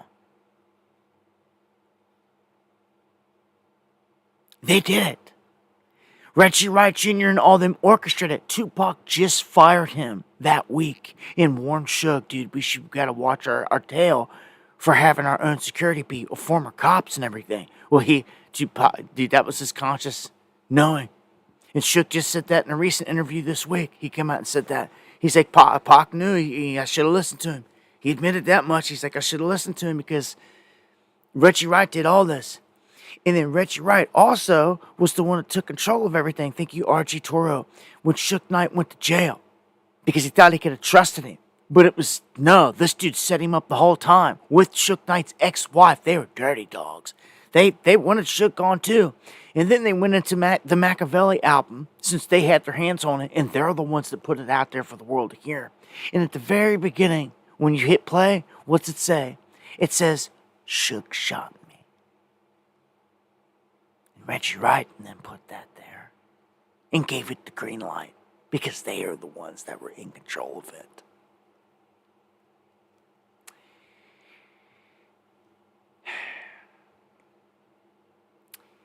Who was in charge of all of this and even controlled death row when Shook went to jail? Reggie Wright. He was the one that benefited from it all. You see, Reggie Wright got caught here not too long ago, but 4 or 5 years ago, here not too long ago, on some crimes. On some criminal crimes, like trying to make money for drugs. I don't know what it was. I don't know what the charges were, but he got busted. He was supposed to be going to jail, to prison. Well, guess what? He never went to prison. He's never served a day. All of a sudden, he ends up on YouTube doing videos. And I'm like, hold on. You're supposed to be in jail. You're supposed to be in jail. Cop. But you're not. But you're out here talking about what? All your channel about is trying to push some narrative about Tupac. A Fed narrative. Whatever Greg Kading says, goes, is what you said. It's obvious. You were working for them. You've been pushing a narrative this whole time, and now your boy Keefe D, he then snitched you out. It's over. It's over now. Like, before he fries. See, that was surprising. I'm surprised they took him down. They didn't kill him. Because now this is going to come back to haunt a bunch of these cats. Reggie Wright Jr. It's all coming home to roost here. It all comes out in the wash. And son, you're going down for the orchestrations of not only killing Tupac, but these other bloods that were in your vehicle at the gas station that got gunned down, that you said you had nothing to do with, that all got killed. All in Biggie, the whole thing with Biggie Smalls and Pookie and all the connections there. Who had ties into that? You in all of it. Connections to the police, the feds, everybody that overseen both murders. Sure did. And that's where the story is gonna end. They're never gonna tell you if Fed was involved. You're never gonna find a shooter, an exact shooter, unless Keefe D knows something. He spills it before they get him. They Epstein him in there. But I'll tell you now, the way he's talking,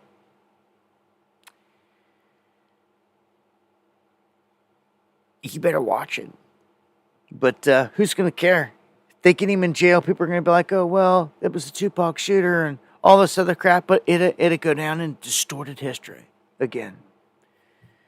Pac and Biggie deserve justice, man. They were murdered, man. No one is perfect. And people wake up through time. They wake up to the evils of things. And boy, those two were waking up right up to the very moment they got him. Especially Pac. He just fired Kenner as his lawyer. Just got rid of Reggie Wright and him as his security. There was huge conflicts of interest here. And then all of a sudden, those are the guys overseeing everything. And if they weren't his security, why were they even in town? Why were they even watching them if they weren't the security that night? Why were they even there? Because he orchestrated it. This is why when Tupac was pulled out of the car, spitting up blood, and that one cop tells the story about it, point him out, Pac's last gesture was F you and spit, like blood at the cop. Like, you're one of them. You're one of the feds. You're one of them. He knew. And that was like one of the last conscious things that Pac did before, like, he was going in and out. And, man. They got him. I spent a lot of time thinking that Tupac was alive when I was a kid. Because he said so. They all said so. I could take you into track after track that they released. Even just off Machiavelli, where he's like, I'm alive.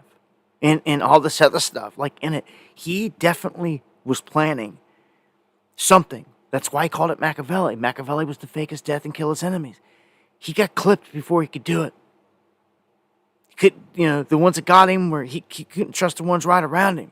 And when they knew his strategy and what he was doing, someone seen it as an opportunity to get rich, and they did. And who said that? Who's above Suge Knight? Who's the rich white man in the game? Interscope. Jimmy Iovine.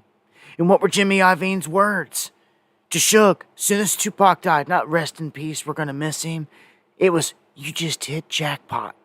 Nothing sells better than a dead man. Them boys did it. Do you understand?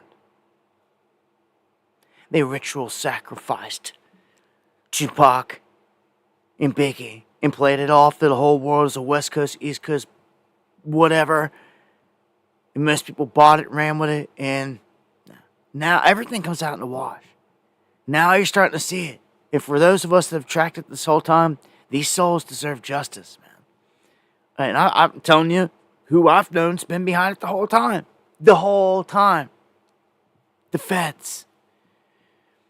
The day that I realized that Tupac was gone, it was a series of events. Up to that point, I was thinking that he faked his death and potentially was alive, but it was through interviews of certain people. His mom, Gaddafi's mom, And I'm starting to see anger and hatred and emotion that, like, this doesn't happen if a dude's alive and slipping the money and he's down in Jamaica. Like, they're just, something doesn't add up here. Then I saw a Mike Tyson interview and he cried. They shed real tears and all this stuff. I'm like, hold on, man. Like, then it was interview after interview after interview. And then I started to see that he got clipped, man. He got clipped. And then they killed Gaddafi because Gaddafi witnessed it. He was in the car right behind with Frank Alexander, Tupac's bodyguard. All these dudes are dead. They've killed them all. They've killed them all, man. There's only one group that's got a track record of being able to do this and get away with it. And it's the same ones that killed Kennedy. It's the same ones that killed RFK, Martin Luther, Lenin, all of them. Anyone that tried to rise against the beast, that's who did it. That's who did it. Rest in peace, gentlemen. I think that this is possibly the closest we're ever going to get to justice. I mean, they could try to pin charges on Puffy or use patsies like Keefy D here, but I'm telling you now, this was a job done by the hand. Same ones that done everything. Even bringing them towers down. You better know your enemy, because they're about to pull off another event. A grand event. It's going to dwarf 9/11. And it's happening on Trump's watch. So TikTok. I hope you got everything in order.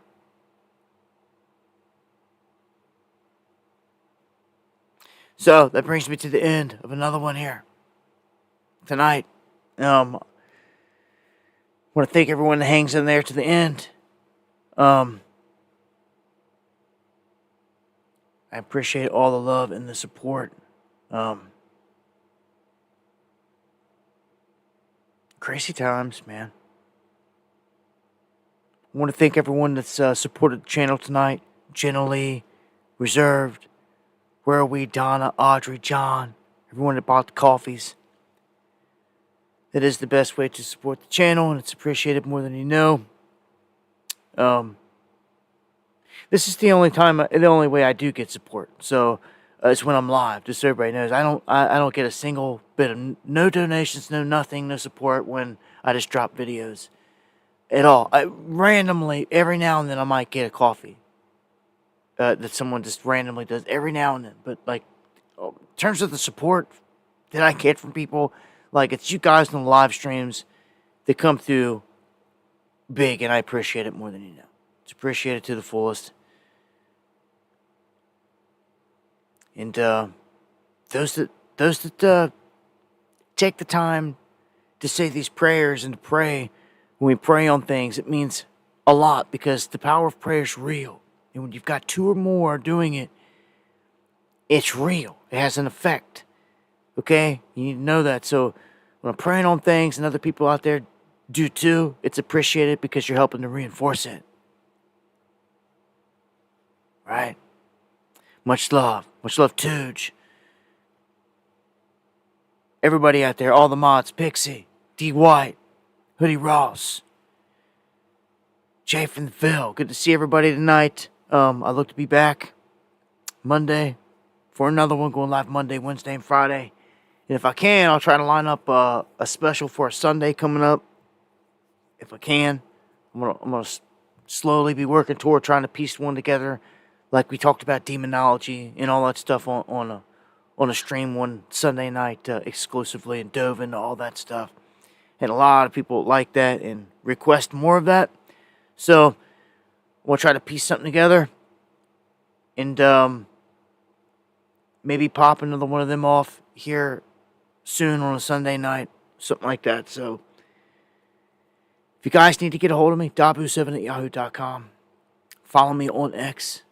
If you haven't already, subscribe here on YouTube. Hit the bell notification. And take us out of here. As I always say, if the Lord doesn't return in the coming days, I'll see you here next time for some Underground World News Live.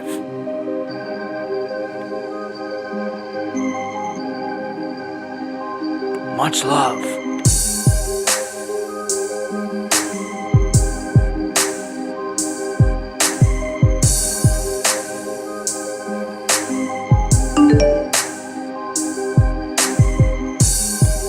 Eon, God bless.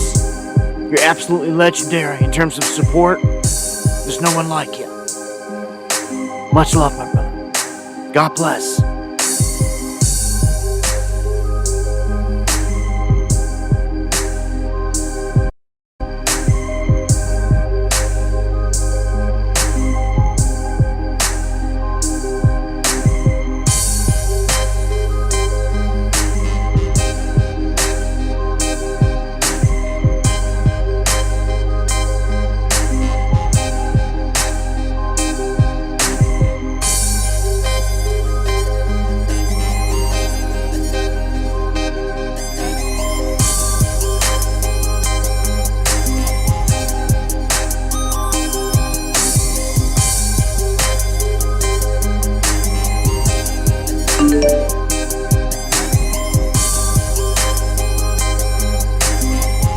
Thank you, Patrick.